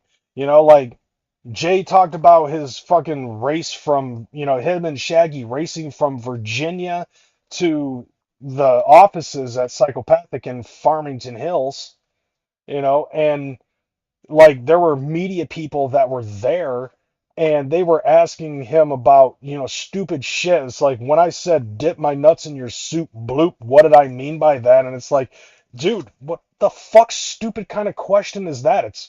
We're entertainers. Like, it's a funny fucking line. It's meant to be fucking funny. Okay? It's like I'm dipping my balls in your warm soup. And it's like, do you guys remember the fucking interview with Martin Bashir where he was like saying something about what was it? When they ended up saying, so in the song, "I'ma fucking kill you," what does that mean? It means I'ma fucking kill you. Like, the fuck stupid kind of question is that? Like, like the song is about about me fucking killing you. Like, I say beat, you say that ass, beat that ass, beat that ass. It's like a lot of these stupid interviews that they, like these people that were interviewing this group and asking a bunch of stupid asinine questions. Like there was one, I think there was one I remember on the O'Reilly Factor. So O'Reilly ends up fucking interviewing ICP, and it shows a clip of Violent J at an in-store signing some kid's fucking shit. And he's like, how old are you? 12? Did you drop your balls yet? Right? And he's like, did you actually ask a kid if his testicles dropped? And he's like, yeah, I did. And he's just like, what makes you think that it's okay for you, a grown man, to ask a 12-year-old if his testicles had dropped? He's like, there's a difference between fans and juggalos, and we have a closeness to our fans like that. And it's like, it's not nothing sexual. You know, he was saying that for the sake of shock value, you know, because he knew that the camera was behind him. So at this point, like in their career, they knew that no matter what they fucking said or did, the negative press was going to fucking billow sky high over that fucking basket. It didn't matter what they did. You know what I'm saying? And yeah, it was like 20 fucking years ago. This interview being 25 years ago that this fucking happened with a fucking Loveline. And I explained to this kid on TikTok who was asking about the whole shit with the allegations behind Violent J over this Loveline clip, and I was like, it was a different time and it was a different place. What they did and said was shit that would basically make you go, what the fuck, for the purpose of getting their name out there. Because in this case, negative press is better than no press at all. And they were getting a fuck ton of negative press. You know, and I said that things were different back in the day. And even in this clip, Shaggy ends up saying, you know, was it okay for us to say it then? No. Is it okay for us to say it now? Also, no. It aged badly, but at least in this consideration, Jay and Shaggy both have taken accountability for the things that they have said in the past. Jay has actually also said in interviews that he has had discussions with his daughter, Ruby, who is a furry, and she has asked him questions about why he used the F-bomb all the fucking time. Faggot. I might as well just say it. You know, and he was like, there's no excuse for me to say it because I know that it was wrong of me to say, but I was in a different mind frame at the time, you know, and obviously being a parent has changed it. I don't think he says that anymore. You know what I'm saying? Like, I don't think either one of them have actually said faggot in their music for the longest fucking time. You know, being a parent has changed Violent J. And also it's like, even though he has said it time and time and time again, saying faggot was a completely different thing then than what it is now. Nowadays, people, personally, I feel like today people take that too literal and say, oh yeah, well, we're using it as a means to, like put down homosexuals. It's like, no, it's not the case. Like, I think South Park actually said it best when they were like, no, you could be gay and not be a fag. You know what I'm saying? You could be gay and not be a fag. You could be straight and still be a fag. You know, like it's like that's how we fucking use the term fag. Like, fag was actually something else completely different. It's like when I say somebody's a faggot, I'm not saying that because I think that they're gay. You know, I'm not saying that to disparage homosexuals. There's a difference, a huge difference between being gay and being a fag. You understand what I'm saying? It's like, I don't care if it hurts your fucking feelings. It's not my fault if me and the way that I see it, it is going to like fucking put a crimple in your fucking panties. You know what I'm saying? Yeah, back in the day, it just meant that you were whack. But nowadays, it's like, okay, people still try to use that as a means of disparaging homosexuals. And it's like, no. I have friends who are fucking gay. I have coworkers that I've worked with that I have absolutely no problems with that are gay. Hell, there was one guy that I worked with before he got fired, full tilt diva. I loved this dude. Like, the dude was fucking funny as hell, and he was cool to fucking work with. I loved having conversations with him.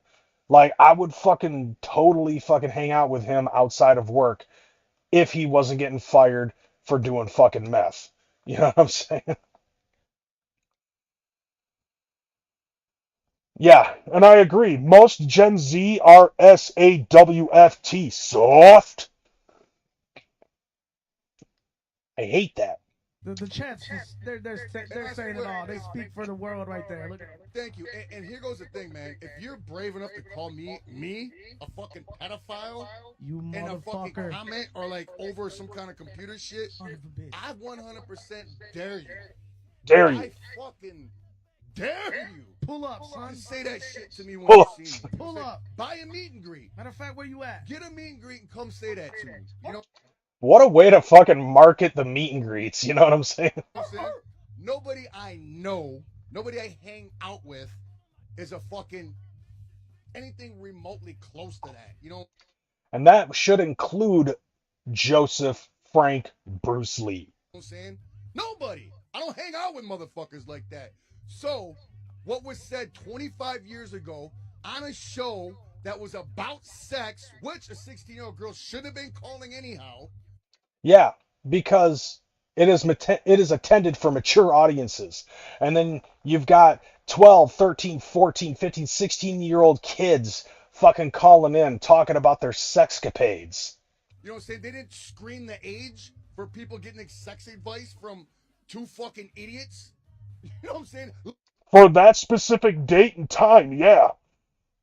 But like going through, you can actually go on Google and you can find classic Loveline episodes, and they have a myriad of different people from 1997 all the way up to 2015 that have had guest spots on Loveline with Dr. Drew and Adam Carolla. I have seen names like Seth Rogen. I have seen Joe Rogan, Spineshank, fucking Slipknot's been on that fucking show. I'm pretty sure Christina Ricci's been on that show. It's like any fucking person that was popular during that time that was trying to push something was most likely on that show. And keeping in mind, you've got other people that are comedians that are going to make sexualized jokes, even when an underage person is calling on that show. I don't see them getting the fucking hate. Just Insane Clown Posse, because of some things that Jay said on the fucking show. Late night on the motherfucking That's why radio. they called you, like you said. Like, that is what you call entertainment. Did it age horribly? Yes. Was it just as wrong then as it is now? Yes, it was. You know what I'm saying? And once again, I'm sorry if you took offense to that. I'm sorry it was said. You know what I'm saying? But here goes the thing, man. When that happened, nobody said shit. Everybody that heard it thought that was the funniest shit they ever heard. You know, yo, you guys killed it on there. That shit was so funny. Dr. Drew himself. Dr. Drew. Dr. motherfucking Drew. If you're new to the game, fucking look him up. You know what I'm saying? The most official fucking rehab sexologist doctor on earth.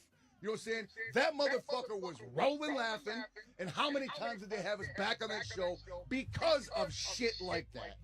Like, you got to also remember, Adam Carolla Adam Carolla, also a comedian, he would ham it up on the fucking mic too. Like, what made Loveline good was the fact that you had the Laurel and Hardy aspect of Dr. Drew being the straight man and Adam Carolla being the funny guy. You know, it's kind of the same thing. You know, Abbott and Costello, Laurel and Hardy. You know, you've got like the odd couple. Okay, like that was the thing about Dr. Drew and Adam Carolla, was that they were an odd couple. You had the funny guy and you had the fucking straight man. The same thing with fucking in the WWF when you had Head Cheese. Okay, Al Snow being the comedic guy and Steve Blackman playing the straight man. You know, but like when these kids would fucking call in, it's like, okay, there was one thing I remember Adam Carolla one time saying. He was just like, so there's two ways that you can fucking measure the penis. Okay, one is from the base all the way up to the fucking shaft. You know, like through the shaft all the way up to the head, from the root to the head. And he's like, Then there's the Adam Carolla method, where you start off at the tip of the anus, all the way to 3 inches past the tip of the head of the penis, and that's your fucking Adam Carolla method. Right. You know what I'm saying? So if you're gonna come at us and call, But like seriously, like sexualized jokes, it was a thing. Okay, so God forbid that somebody just so happened to call when ICP was on Loveline and they just happened to be 16 years old. us pedos and fucking say, oh, it was a 16-year-old girl. You're talking about her titties. No, that bitch started talking about her titties. You know what I'm saying? And we shock rocked it. You know what I'm saying? She was calling a show about entertainment, and she got entertainment on. You see what I'm saying? Right. Now, there was another one that was questioned where I was also trying to find this, but also fucking Shaggy had Ouija Mac on an episode or something like that. Same fucking question. He was talking about how they were fucking talking about the shock rock shit. Yeah, this is the whole thing. And he was just like, okay, what about other bands, like Winger with the song She's Only 17, when they're talking about the lyrics behind the fucking songs, like he has to fucking defend his lyrics that he fucking put out because of the fact that, for only 13, she's got some big tits, because of what was said in the Nedden game. Or, and it's like, you mean to fucking tell me, okay, you mean to fucking tell me that not only are you offended because some 16-year-old was trying to get sex advice from two idiots that rock face paint, but you're also going to be upset with the fact that, there's going to be two guys who portray themselves entertainment-wise as serial killer clowns who talk about fucking dead people. You know what I'm saying? Like, Eminem has even fucking had a whole fucking verse where he's talking about roofing a girl who's underage to fuck her. Like, Mr. Rotten Treats, you are correct. Guilty Conscience by Eminem. Yeah. Like, that whole fucking second verse of Guilty Conscience. Yo, look at her bush. Does it have hair? Fuck this bitch right in the spot there till she passes out and forgot how she got there. Man, haven't you ever seen that one movie, Kids? Like that shit. Queen Gordy is another fucking example. Knew he must have been about 17, Joan Jett. Yeah, keep on keeping on with the fucking examples from all these other fucking bands. Okay? Hell, what about Zaz Blammy Mataz? Dory McLean, she's only 15. She's a dick-sucking queen. Esham is another prime example in the 80s. Like during the 80s, the 90s, and 2000s, it was all about fucking shock value. Hell, like Kiss was all about shock value. Alice Cooper was all about shock value. Howard Stern was a shock jockey. Like we had shock rockers. Gwar being another example of being shock rock. Because they talked about the glorification of fucking smoking crack. And like throwing girls in a fucking, into a fucking, in the mouth of a fucking alien to sacrifice it. Like that type of shit. Like all it was during that point in time is fucking entertainment. And it's like, you mean to tell me that you're going to take two guys who portray themselves as serial killer clowns in music, like it's a fucking horror movie where they talk about necrophilia, and you're not going to take it serious unless it's like, for only 13, she's got some big tits. Or like, you bitch, how old are them titties? Damn, too young, egg foo young. Like, are you fucking serious? Like, you're going to take that shit seriously? As a matter of fact, here's the episode of Loveline. KBNO Lakeville, KBNZ Cambridge, KBNZ Edenville. Now it's time for Loveline on Zone 105. Here. Loveline is meant for an adult audience. Loveline may contain sexually oriented content. Gee, Loveline is meant for an adult-oriented audience. So if that's the case, why are there people that are underage calling in? Because they want to get shit on by Adam Carolla, but also get sex advice from Dr. Drew? about why is it that a pink foam is fucking coming out of the tip of their penis. How old are you? I'm 12. You know, like that type of shit. Listener discretion is advised. Where were the parents? I mean, then again, you know, like we're also the same, you know, like the kids that were calling were also the ones who had the same parents where their parents were being reminded at 10 o'clock, do you know where your children are? It's 10 p.m. You know what I'm saying? Adam Carolla and Dr. Drew. Loveline. Here, hold on a second. We're going to go to, right, but yep, the 2-minute mark. Okay, we're going to go to the 2-minute mark. Things were very bad with his face, you know what I mean? Talking about Shaggy when he busted his fucking face. And some come out of his eyes. We didn't know exactly that he looked different because of the clown makeup. We never noticed it. Right. But once we saw the cigarette smoke shooting in 2 different directions out of his nose, we knew that he had not been healed correctly in the facial area. Oh, interestingly, tears of a clown. I'm kind of hoping these guys smoke a lot Tears of more a pot. clown. Yeah, it mellows them out. Yeah. Pot. Excuse me. Cigarettes. I beg your pardon. So he had this broken, and he didn't have time to correct it through surgery or anything because he had to move on with the tour. And now you have a little pause, and it's time to go back. We have and actually fix it. 6 days off. Right. Which is plenty for us. That's the biggest vacation we've had in about 7 years. Wow. So 6 days off. He is now under the knife. He is receiving reconstructive surgery by the world's greatest surgeons. They flew in Dr. You may be familiar with these doctors. There is Dr. Orton, who flew in from Germany. There is Dr. Spagnola, who flew in from France. Insider joke, obviously, because that's fucking Jamie's last name. Like, Jamie Madrox's real last name is Spaniolo. Like, so Dr. Spagnola from France. I mean, if you've heard of any of these great facials. And you could tell Jay is just making shit up. Like, about what the names of the doctors are and all that other stuff. You know, like... And Drew and Dr. Drew and Adam Carolla are just rolling with it because they know that he's not being serious. Like, that's the thing. It's like, how can you not tell that these guys are just joking about shit? Surgeons, they're all working to reconstruct his face with robotic mechanisms, by the way. Yeah, I'm picturing that. I'm hearing the $6 Million Man theme in the background. Well, he will have what is known as a heat censoring eye, where he can see he can see animals at night. He's got his like. So basically, what he's saying is that Shaggy Two Dope's left eye is like Kano's eye from Mortal Kombat.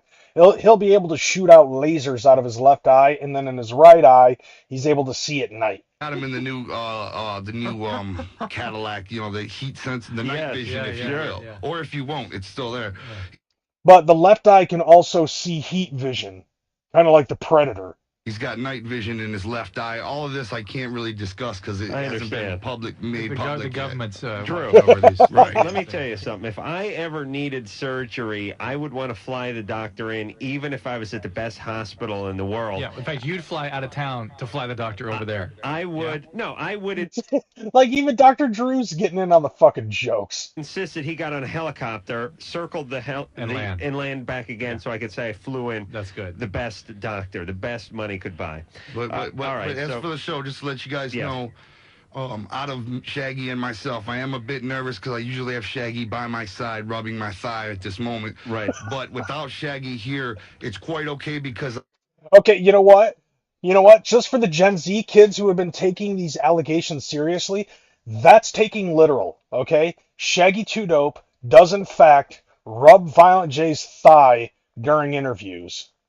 I am the more sexually active, sexually active member of the Insane Clown Posse. In other words, I have sex with probably 2, 3, 4 times the women that Shaggy has sex with. If Shaggy does in fact have sex with women, there's heavy speculation that it's men. Well, yeah, because, you know, he's rubbing Jay's thigh. As though Jay's pretty quiet, and so we don't make sure he can carry the show tonight. I talked to him before the show. He was telling me about how much he's having sex. We'll see. We'll see if we can coax him out of his shell. I have been having a lot of sex. And I asked him, preparing myself for the show. Did you wear the mask when you did? Oh no, just the clown makeup. No, see, the mask is like, you know, I came out of my hibernation hotel to do the show with you guys. I wore the mask. You know, but normally I'm in the clown makeup, which I have sex with, and it fulfills many of fantasies. You know what I mean? For these women to see me with makeup. As a matter of fact, I go as far as to say about 80% of the women probably wouldn't be having sex with me if I didn't have the makeup on. You know what's interesting to me is that he's actually talking about this when, like, this is 2000, right? So this is prior to Bizarre. This is the same year that Bizarre came out. And he's on this episode of Dr. Drew and Adam Carolla's Love Line to plug Bizarre, which has a song called Behind the Paint, where in the last verse, he's like, you know, this bitch I do confide, but like, you know, and if it couldn't make me feel any worse, bitch asked me if I could paint my face first. So it's like, that's interesting to me, at the very least. For a 280 right, clown, because they wouldn't know wrestling that's why Shaggy and Ouija are so close. Yeah, that makes sense. I mean, Shaggy's rubbing thighs and Ouija's a juggalo twink. So I guess that makes a lot of fucking sense. We're in a band. Yeah. I'm speaking of 280. You look like you bulked up a little bit. No. Oh yeah, that's strictly muscular. No, I don't mean that in a bad way. I'm talking about on steroids or something like. Well, I'm gonna go ahead and leave that one alone. But what are you coming in at? What I will say is I'm a rough 280 of solid. Would you like me to take my shirt off? Solid. No, you're solid. Okay, I will be. He's like, would you like me to take my shirt off? Carolla just goes, no. Happy to peel up out of my shirt and Your show pants would be nice. What might appear to be sort of loopy. No. Oh, I'm pretty sure Ouija's a fucking twink. Like, I don't know. I did hear some rumor about him coming out, but I'm not 100% sure. But I do remember Tommy James actually saying something about the possibility of Ouija Mac being a juggalo twink. Because look at him. He does kind of look a little twinkish. He's very teeny and all that other shit. So, I mean, if that's the case, you know, it is what it is. I don't have a problem with that. Lumpy. But it does explain why Shaggy's sitting so close to him, rubbing his fucking thigh. Skin tissue is in fact solid. No, I've said this about my partner, Jimmy Kimmel, many times, that he is a rippling 180 pounds of muscle. Unfortunately, he weighs 215. You see, that's the problem. It's like you hear Dr. Drew just fucking giggling about that shit. The extra 45 pounds. Yeah, but the trannies, that's neither here nor there, dude.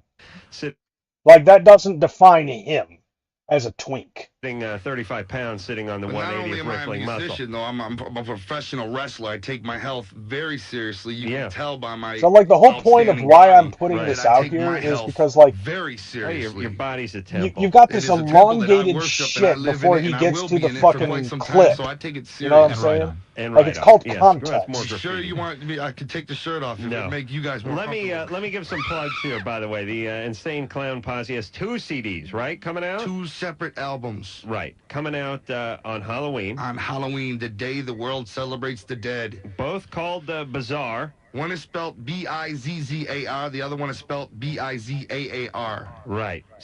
Bizarre. One is red and one is blue, essentially. Oh. And it's got some 3D stuff going on. So, yeah. An interesting foil package, too. Don't forget about that. And also, at the same time, Twisted was coming out with Freak Show. And despite all 3 of these albums from Psychopathic Records and Island Records coming out at the same time, Bizarre reached number 21 and 22 on the top 200 Billboard the day of its release. What? Yeah, despite the allegations that were put up on them back in the day that never happened. Yes, true. Speaking of blue, I saw your car in blue today. No, you didn't. Yes, I did. No, I mean, I'm sorry, the 2-seater.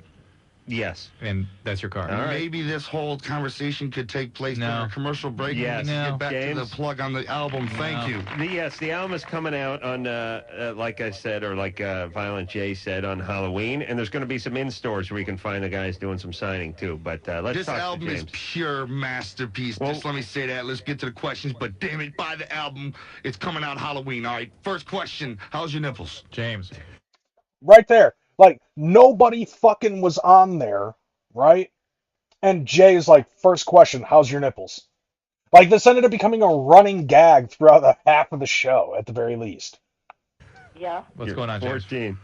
Yeah, I just wanted to know, hey, Jay, what's up? Yeah, and keep this in mind. It's Adam Carolla saying, you're 14.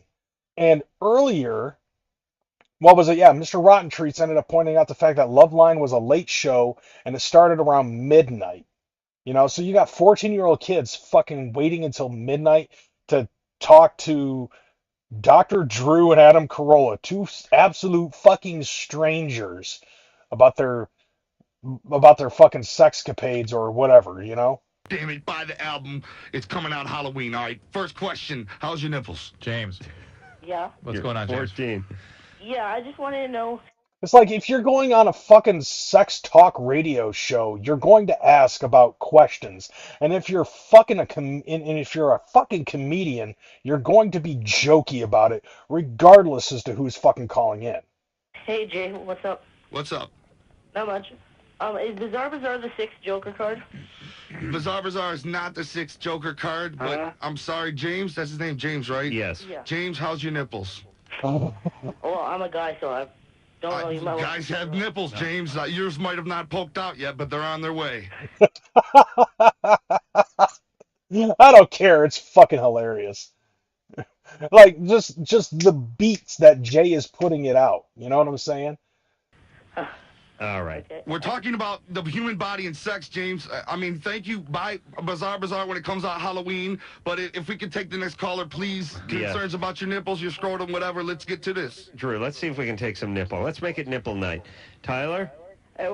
See, and there you go. Like I said, Adam Carolla is rolling with the fucking joke. Okay? Why isn't Adam Carolla getting the shit? You know? I don't care about Necro unless Necro's got issues with his fucking puffy nipples. You know, like he's gonna get Star of David tattooed on each of them.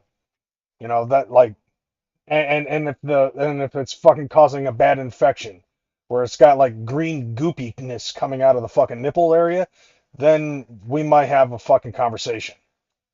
What's going on? You're 16. How are your nipples? They're... Adam Carolla, once again, you're 16. How's your nipples? Where's the hate on Adam Carolla, fam? It's only going to be pointed towards Violent J? For real? Dog. Doing all right. Good. And the kid fucking took it in stride, too. Hold on. Your scrotum, whatever. Let's get to this. Drew, let's see if we can take some nipple. Let's make it nipple night. Tyler? Hey, what's going on? You're 16. How are your nipples? They're doing all right. Good. As Drew knows, I like a little nipple play. I'm not ashamed. He's telling this to a fucking 16-year-old boy. All right? Admit that. Hey, I just gotta say one thing. The weekend cards will never die! That's right! Woo! You can smack Shaggy's face and break it. We'll never die. We'll never die. Even if my nipples caught syphilis in each one of them, I'd never die. Woo! See, like, and that's just, like, that was how Jay and Shaggy were back in the day. Yeah, like, even Adam Carolla is asking a 16-year-old boy, how's your nipples? And the kid just is just like, my nipples are great. And it's just like constantly fucking talking about fucking nipple play. He's telling, and obviously joking, Adam Carolla is fucking saying, I like a little nipple play. Yeah, it's selective outrage, bro. It's like, all of a sudden, like, fucking ICP's getting a good fucking upswing in popularity. All of a sudden, he's asking a girl how his nipples were on a fucking sex talk radio show that happened 25 fucking years ago. Cancel Insane Clown Posse. Guess what, motherfuckers? People have been trying to cancel Insane Clown Posse since 1990. Okay? And Sharon Osbourne was probably the heaviest hitter to try to cancel Insane Clown Posse back in 1999 when she said that fucking ICP's career was over due to the fact that the Amazing Jekyll Brothers didn't hit sales like they should have. And she was like, your career is in the toilet, dear. With her tea and crumpet fucking voice. And then she got cancer 20 years later. That's what you get. Karma's a bitch. But anyways, fucking, if she couldn't cancel Insane Clown Posse over kicking Coal Chamber off of their fucking tour, then what's to say that some normie fucking jack-off fucking casual is going to be able to do it? Bizarre Halloween! Because we just keep living. You guys don't remember this. I was on this show in 1997. Yeah, I remember. I tried to see if I could find that episode, and they don't have it on the channel yet. But I'm sure it'll probably come up. It is archived somewhere. When we got dropped by Disney, everybody said, so you the big one-hit wonder? Do you remember every other call that came in was like, you guys are going to be forgotten next year? We're not forgotten. We're all up in that ass. And we're still here, aren't we? Talking about your nipples. You know, I got to get a resuscitation kit here. This guy's going to blow aneurysm in his head. Put some paddles on it. Come on, you guys, give me props. I'm still here. We're not going anywhere. We're here for the juggalos. I'm going to answer questions about your nipples. Come on. Woo! We're still here. Jay, don't shoot your watch. A 2-hour show, buddy. We're still in the first break. First break, 7 minutes. Everybody give a moment of silence for Shaggy. Thank you. All right. Marla? Marla? Hi. Yeah. I just thought I'd inform. Drew, hold on. See if we can get a quick rape question while Jay's on a roll. It's always funny. What the fuck was that, huh? Adam Carolla is like trying to fucking instigate a possible rape joke. Okay? Thank you, shock rock shit. Because that's fucking funny. Were you molested as a child? Go ahead. Marla, what's going on? Okay, I just thought I'd inform you and the listeners that Ralph Nader is for the legalization of marijuana and the decriminalization of victimless drug crimes. Fine, how's your clitoris? I understand.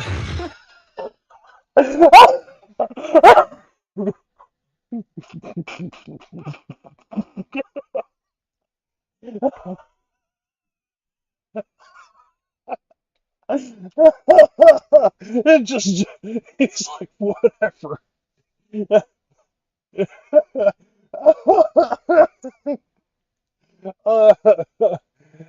Apologies to anybody with headphones right now. Is that Ralph Nader is for the legalization of marijuana and the decriminalization Like, nobody cares. It's Ralph Nader. Who gives a fuck? of victimless drug crimes. Fine, how's your clitoris? I understand. I had a Like, it even broke Dr. Drew. discussion. I was on Politically Incorrect with him, and I discussed this all with him, and I knew he would. Have you heard him ramble on about Bigfoot? Yeah, I have. How's Bigfoot's clitoris? Is on board with this, but he was afraid to bring it up. He felt that it was sort of political hot potato that he was being advised not to. So I'm glad to hear that he's standing by his principles. Yes, Really? he's my hero. All right, Marla. Oh, Jesus. You're 18 and Ralph Nader's your hero? Yes. How fat are you? Oh, come on. It's true. Come on.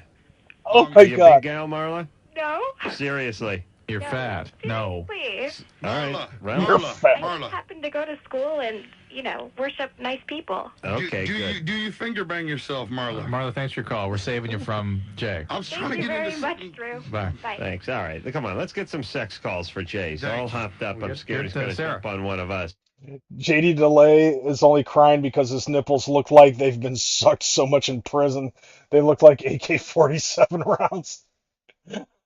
I mean, I think I said something last week about gingers and stuff, and the fact that, yeah, like they have big, puffy, fucking pink nipples and everything. So I'm pretty sure that his meat-headed ass probably has them as well. Sarah. If it's Bigfoot, it's big everything. Bet. Right? Big clit. Get him something. Sarah, let's have some sex calls, please. Yes. Please. Yeah, unless we're talking about somebody who's finger banging themselves to Ralph Nader. Danny? Yeah. You're 16? Hey, how's it going? How's it going? I'm trying to talk to Jay. There he is. Hey, Jay. I was wondering what's up with your guys' new tour? Are you guys We're going to be on stage rubbing our nipples. like kind of going? Jay's going to peel out of his fucking shirt that's about the size of a goddamn Afghan, and he's going to rub his nipples while he sings Ode to Joy. I saw Clownz Kings, and they said you're going to be touring with you guys next year. We've got a tour going out with a group. We're going out with Suicidal Tendencies. We're going out with. Really? We're going out with Nashville Nedden, I will say, because I don't know if I can pronounce their last. Nashville Pussy. Right. The name of the group. Right. We're also Nashville going out with Pussy. Confrontation Camp, which is Chuck D. and. Which I find interesting because, like, I remember hearing about that tour. Like, Nashville Pussy fucking put rebel flags on their fucking drum kits and shit, and Billy Bill freaked out about that. Like, I'd be more worried about that shit than Violent J asking a 16-year-old girl how her nipples is. Professor Griff's new band. Big puffy Bigfoot clits. And also, we are talking with the Jim Rose Circus Sideshow. Oh my God. Those Now, guys. what's the caller's name? Danny. Danny. Does your scrotum flake if you scratch it too often? Nah, No, not too much. it doesn't flake. Okay, keep it moist and it shouldn't flake. Okay. All right, Danny. Hey. Yeah. I had a question real fast about DXM. Yeah. I wondered, like, if there's any sexual effects on it. Don't know much about it. It keeps coming up. I've never seen anybody. I've not had much clinical experience. People being exposed to it. It comes up in discussions whenever I'm talking about ecstasy. People want to blame DXM for the. What's DXM? It's just another sort of designer hallucinogenic. It's sort of like when you eat Chinese food, the MSGs make you tired. Right. It's very similar to that, as Is Dr. that true, Drew will Jeff? tell you. I'm not clear what DXM is, frankly. I have no experience with it. I will tell you this, though. Dr. Drew is very similar sounding to Dr. Dre. And let's just hope when Suge Knight gets out of jail, he doesn't accidentally pick your name out of the phone book, right? It could happen. Yeah, Drew's listed. I'm thinking. Jennifer? Hello? Hey. Hi, what's up? Hey, you're 16. Yeah, hi. I've been listening to you guys for like a long time. Great. What's going on? Oh my god, I love you guys so much. Thank you. So, I'm like really nervous. Let's hear about those nipples. Come on, babe. Yeah, that's the clip, I believe. This is the clip that everybody's all fucking gung-ho about. Are they perky or do they sag already at 16? Oh, they're perky. Oh, they're perky. Okay, they should be till about roughly 25, maybe. Yes, enjoy till they those start to nipples. drop. Oh, I love them. We play with them all the time. I think you they're added a little playtime for Jay tonight, by the way. Hey, with I'd be your happy to playtime. flick them inside out, whatever you'd like. I can lick them. All right, hey.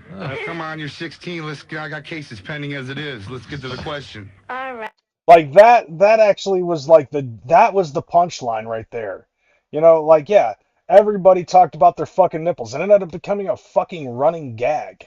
The entire show, it was just like nipples all fucking day. It was just like the episode of nipples. It was almost like that one episode of South Park where Kenny ends up fucking getting high on cat piss and all he sees is titties. You know, like that was the whole fucking thing where he was leading up to the cases are pending shit. Like, that was the fucking punchline. All right, the nipples thing was a lead up to the punchline. And it's like, how is this fucking offensive? Okay? Like, you just heard everything leading up to that fucking that fucking clip. How dangerous was that? I've been like having like leakage for like about 3 months. Oh, now she's actually talking about her fucking nipples. You know, I'm going to leave this one up to you guys. Where's the leak? And now he just walks away. He goes to get a cold fucking beverage. Leakage from? Huh? Where's the leakage from? Like the nipple itself. Well, Jay might be into this. You know what? Jay, are you into that at all? Did you know that The lactating stuff? New York is playing New York this year in the World Series? Damn it, that's crazy, isn't it? I heard about that. I couldn't believe it, man. So now that it's actually serious, he decides to change the fucking subject. Like, what the fuck? He's like right there when she said lick him, then he's like, calm down, you're only 16. Yeah. And fucking Adam Carolla was just like hamming it up where he's just like, oh, I think you got Jay a little excited. And Jay's just like, cases are pending.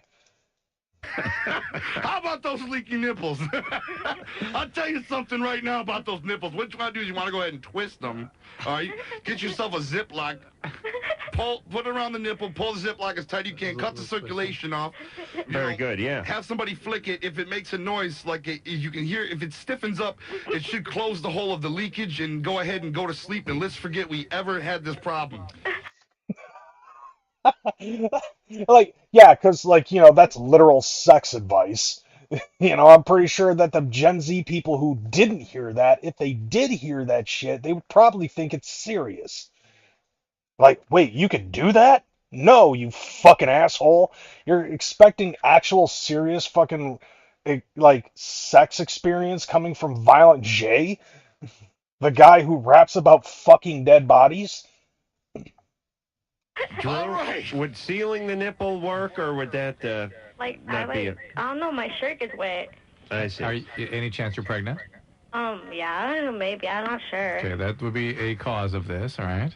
Yeah, but is it supposed to happen like that soon? You can. Are you on any medication? I was on Paxil. Paxil can do this? I was on birth control. Birth control kind of can do this, and thyroid problems can do this. I'm on both of them, and I have had no problems with my nipples leaking at all.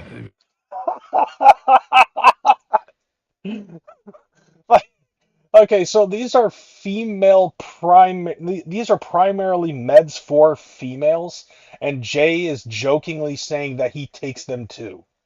Yeah, anybody expecting serious sex advice from a known clown, it's ridiculous, yeah. And yeah, these people like JD Delay are fucking taking this shit seriously. Other new juggalos that are coming into the fold are now hearing about this, and they don't know what to fucking believe. And that's why I'm making this fucking point with these allegations. Hell, even my ex-girlfriend fucking thought that Jay was a pedophile because when he got out of rehab a couple of years ago, with the fucking death of Laney, and he ended up fucking relapsing and doing H, apparently. Then he went into fucking rehabilitation, and when he got out, he got on Instagram and was liking every chick that he thought was hot looking.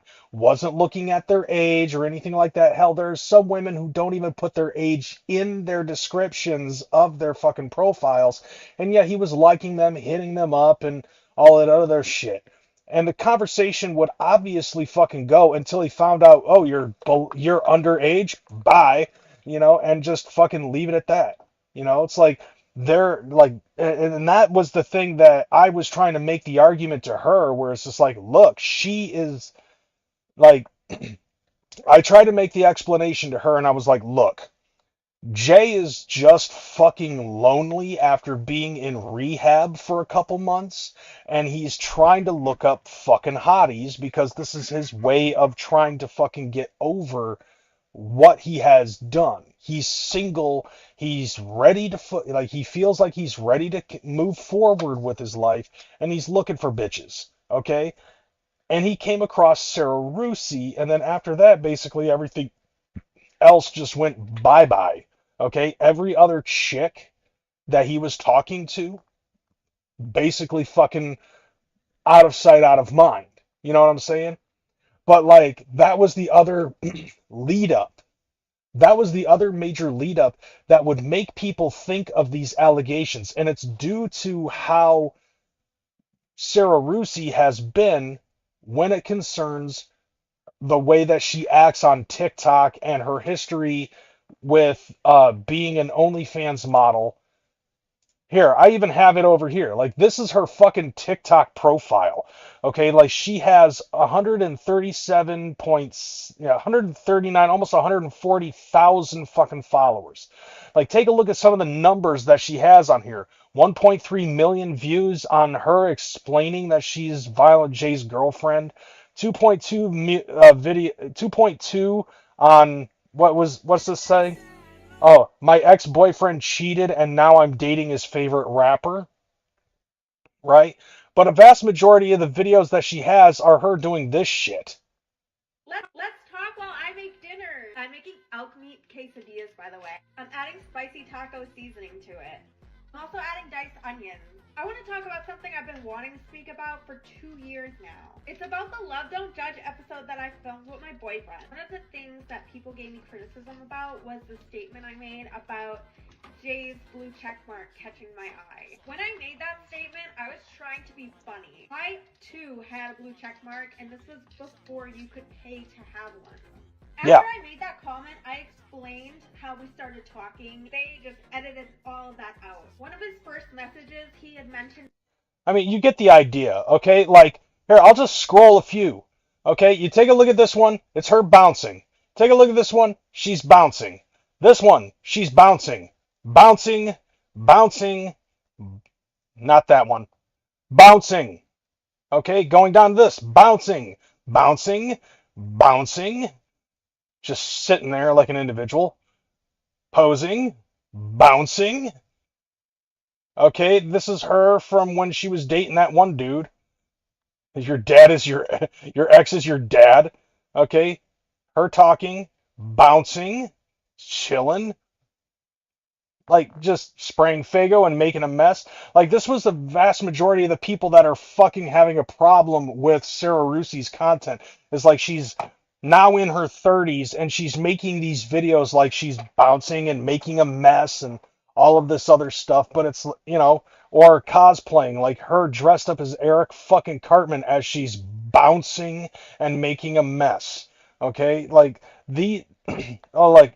okay, the butterfly effect is crazy. There's her fucking bouncing with Jay in the background.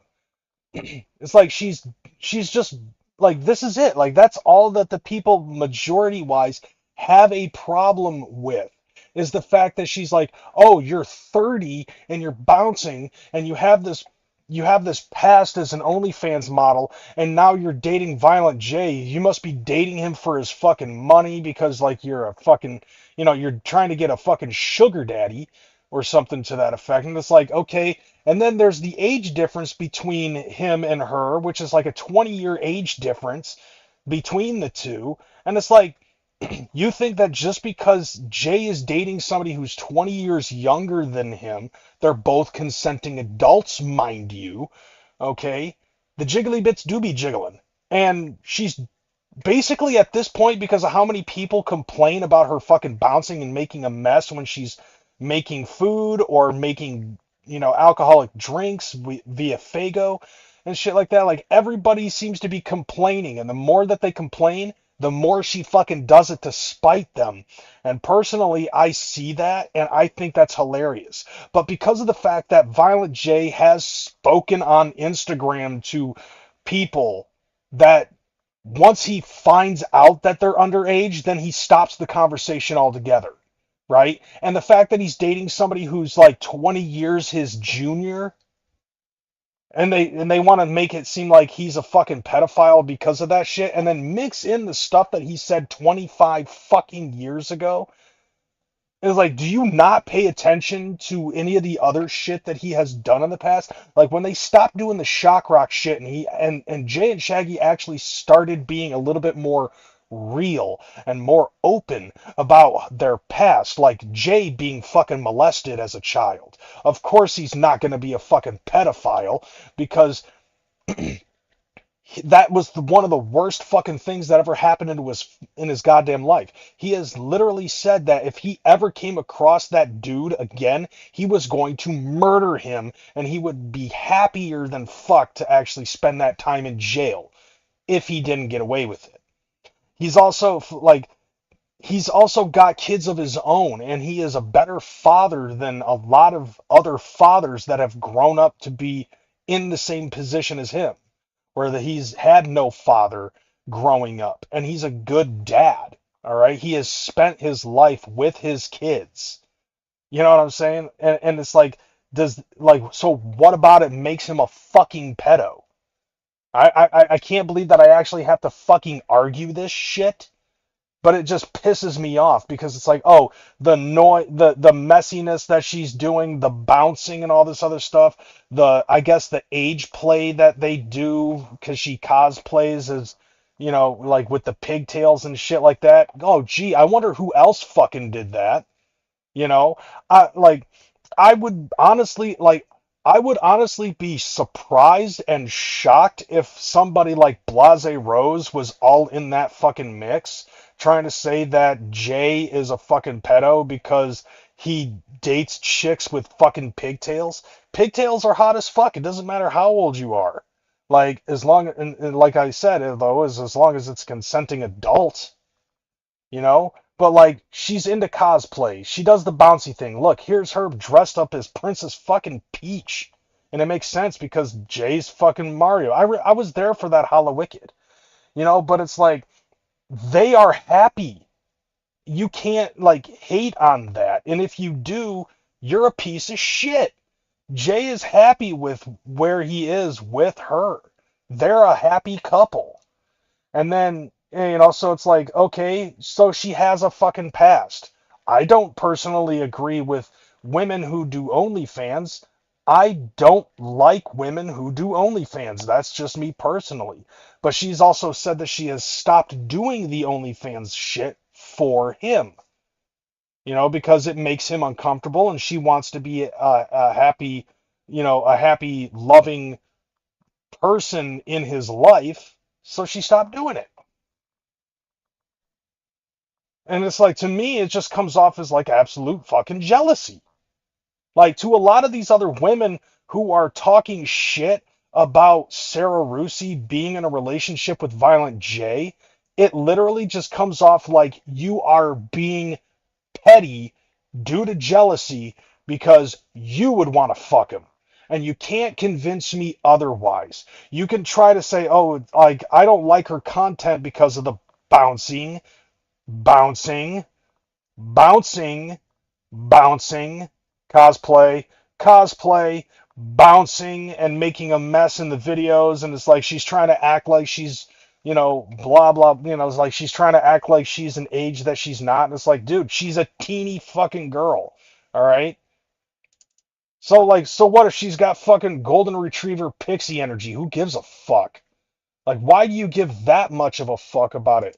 And then you mix that with the fucking Dr. Drew episode and a lot of other things that have been said in their lyrics and all this other shit. And it's like, you automatically make that assumption. Like, that's your fucking basis. That's your fucking, you know, that's the end of your hypothesis? That those things are what makes Jay a fucking pedophile? Look, there are, and not to mention, like, what the fuck high moral ground do you think you have to try to say that some dude is a fucking pedophile? Look, you know who is a fucking pedophile? Diddy! Alright? Diddy has gotten in trouble for some shit.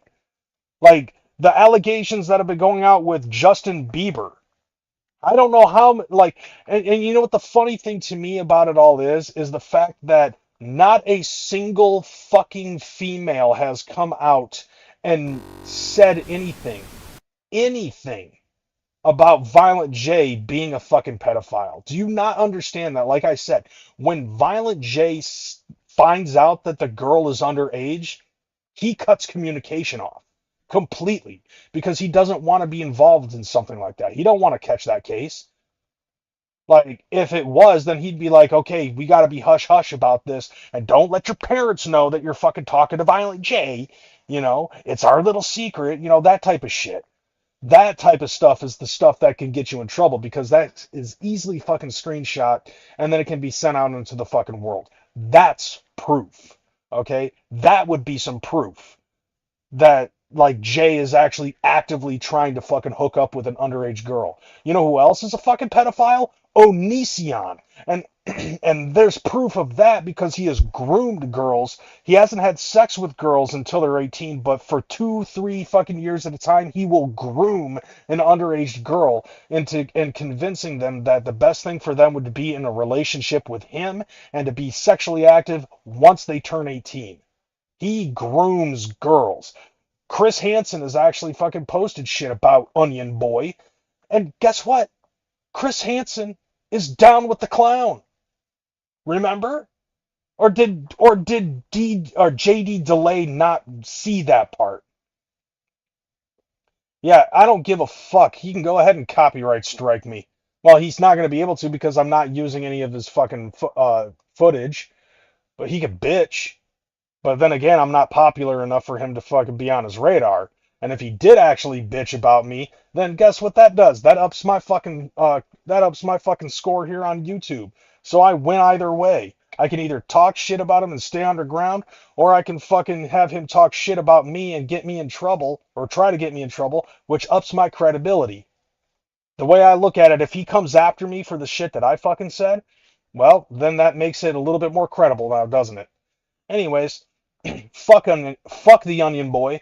I don't give a fuck about him. The point is that if there was actually some tangible proof that Violent J is a pedophile rather than these empty fucking allegations, then put it out there.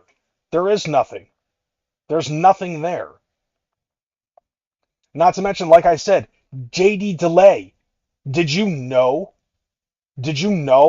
that Chris Hansen was actually a host at the Gathering of the Juggalos a couple of years ago? Did you know that Chris Hansen has actually been at Violent J's house to cut a fucking promo for the Gathering of the Juggalos?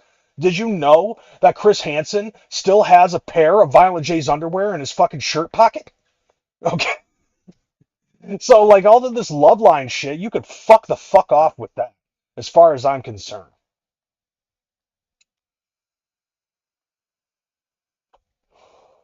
Like JD Delay and all of these other fucking people that are on TikTok that are trying to cancel ICP, they can all suck my fucking dick from the back while they sniff my asshole. Like, thinking that Violent J's a goddamn pederast. There's no fucking way. And that goes for everybody. That goes for absolutely everybody. I don't care if you know who I am or not. If you, under any inkling of circumstance, believes that Violent J is a fucking pedophile because of this shit, you are not down with the clown. Any real, ass fucking juggalo knows that these allegations are bullshit.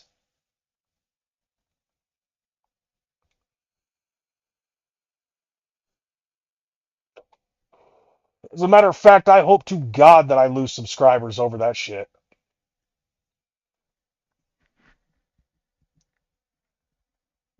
God, this is making my fucking ears a little bit itchy. So yeah, fucking kiss my motherfucking ass. Like, regardless of that, like, to be totally honest, it's like, look, I've been a juggalo long enough, okay? I've met some people, and I've, that have been affected by that type of shit, and those type of people that have been down with the clown. Did you not hear the song To Catch Predator? You know what I'm saying? Like, I'm not saying gatekeep like a motherfucker or anything like that, but it's like I was this close to telling that one girl after I explained to her that this clip and some other shit pops up. There's always something that pops up every year or two about something negative about ICP that could be detrimental and makes people fucking question whether or not they want to continue down this route. So I explained to her, it's like, this ain't shit. Like, if you're a real ass fucking juggalo, you're not gonna you'll understand that there's a lot of satire. There's, it was literally a different time and a different place. This fucking girl that I told on TikTok all of this shit, that it was a different time during that period. There was a lot of shock era, a lot of shock rock, shock jocks, and all this other stuff, like a lot of stupid, outlandish, crazy shit was said in interviews, okay, that should not be fucking taken seriously. And she's like, well, regardless of what time it was and when it happened and who said what, it shouldn't have happened. Well, it did, okay? But that does not say anything. And I'll tell you this, to anybody who wants to continue to question the shit right after the fact, I'm going to say this. If you still have the thought that Violent J is allegedly a pedophile because of the stuff that he said on Loveline, this isn't for you. As far as I'm concerned, this lifestyle, this subculture, this music is not for you. This subgenre is not for you. This same chick ended up saying that she is willing to check out other horrorcore acts. And I'm like, Insane Clown Posse is the diet horrorcore in comparison to a lot of other people. It's like, yeah, there's gonna, like, if you think that Jay is on some pedophile shit because of goofy shit that he said on Loveline, oh, motherfucker, wait till you get a hold of some other horrorcore artists like King Gordy or Necro and Ill Bill, okay? Like, who are some other horrorcore artists out there? Like Scum, yeah, as an example. Like, and a lot of other horrorcore artists that not only fucking glorify rape, underage sex, suicide, devil worship, and the like. Okay? Like, you are on the heavenly tier of wicked shit when you're listening to Insane Clown Posse. The more that you listen to horrorcore, the more into the depths of hell you are about to enter, because there are other people that are like, Insane Clown Posse ain't wicked shit, we are, and here's the fucking proof. We're more psychotic, we're more demonic, we're more into the hardcore fucking rape shit. Like, there are people who make worse fucking music to spite Insane Clown Posse. And you want to try to say that Insane Clown Posse is not for you because of some things that he said about being, for only 13, she's got some big tits, like, on the real, when you know, obviously, that this is not, like, them as real people. There's a difference between Violent J and Shaggy 2 Dope versus Joe Bruce and Joey Utzler. Okay, there's a huge fucking difference. What happened to the days of saying fuck off, carnival ain't for everyone, stick these these TikTok-alos are all crybabies, and soft to the jug life ain't for them. Not all of them, but keeping in mind, there are still some that kind of like are okay with it, but it's like the ones that are making the biggest stink about it all, they're the ones. They're the ones that are the biggest fucking problem. They never heard Serial Killing Records. Yeah, fucking that's a prime example. Sick-tanic. Okay? Sick-tanic probably being one of the worst of them. I would say Razakel, but I think Razakel sucks. So, like, Razakel's a fucking tryhard. I'm the queen of the wicked shit. No, you're not, bitch.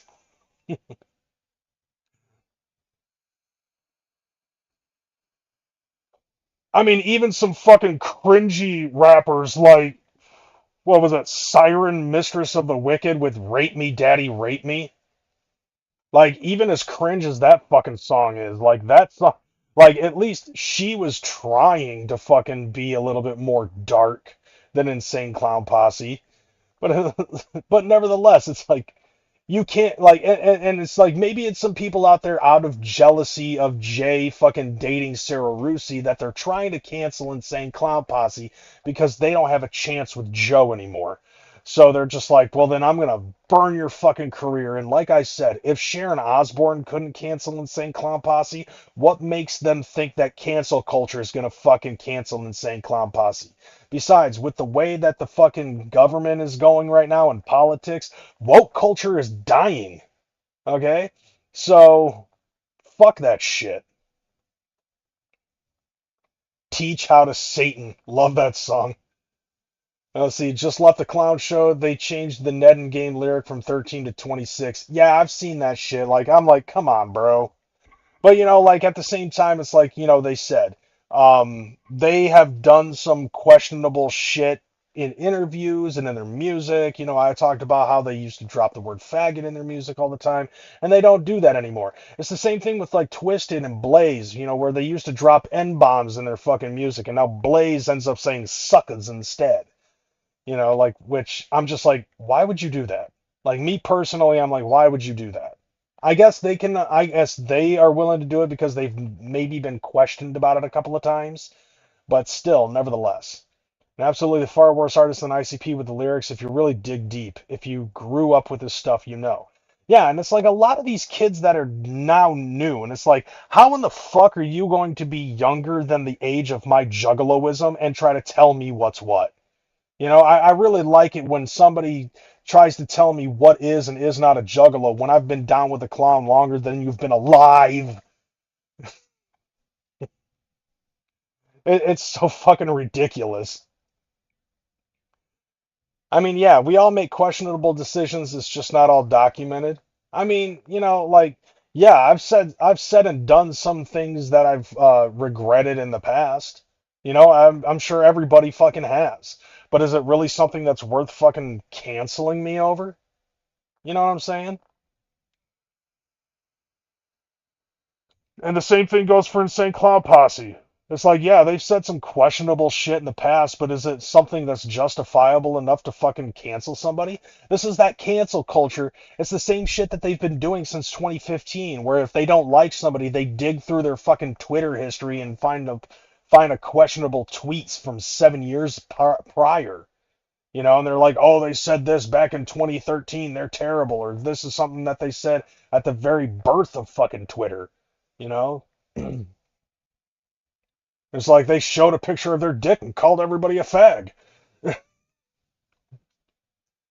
like we decide what is and isn't juggy. Yeah, but like I it's just when the newer crowd comes in, or even the fucking casuals, or the normies that don't listen to Insane Clown Posse fucking try to come in and they're just like, oh, I found this shit from yesteryear. They are horrible fucking people. Okay, whatever. And it's like, of course, us OG juggalos, the triple OGs, even the quadruple OGs, as somebody fucking tried to say that I am. We're just like, Simpsons did it. Like, we've been here, done that, got the fucking t-shirt. Hell, got the fucking t-shirt at Hot Topic. you know? It's like, how could you support something so terrible? What you know about terrible? You know what I'm saying? Oh my God, listen up. Turn it up, please. Poor Nancy Kerrigan's sweet little knees. Somebody took the black thing and went, that's terrible. We heard about it for months. It's like the things that we've heard and seen in comparison. You know what I'm saying? I remember my older homies getting suspended for spray painting a hatchet man on the school in 98 or 99. These kids haven't been alive that long. Dude, I remember fucking watching people get the shit beat out of them for wearing AMB merch in the lines.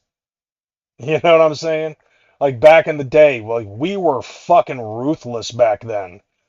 But like a lot of the shit that we hear, like I don't know, maybe it is a generational thing. I don't know.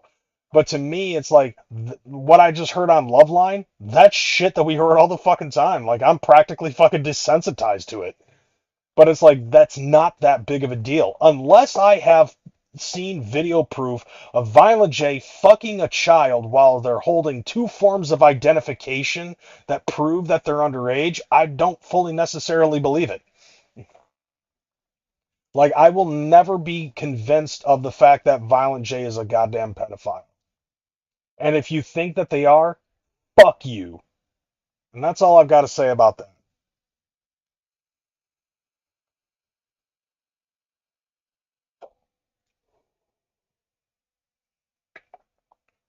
You know what? I think that's the end of the show.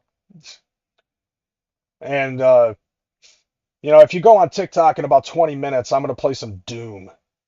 That's right. I'm playing Doom on the fucking PlayStation 4. So, I think I might do that. I've been kind of itchy about wanting to play some Doom. That's right. Because remember, Doom, it causes you to shoot up your school. Will it play Doom? I don't know. Will Doom cause you to fucking shoot up your class? Yes.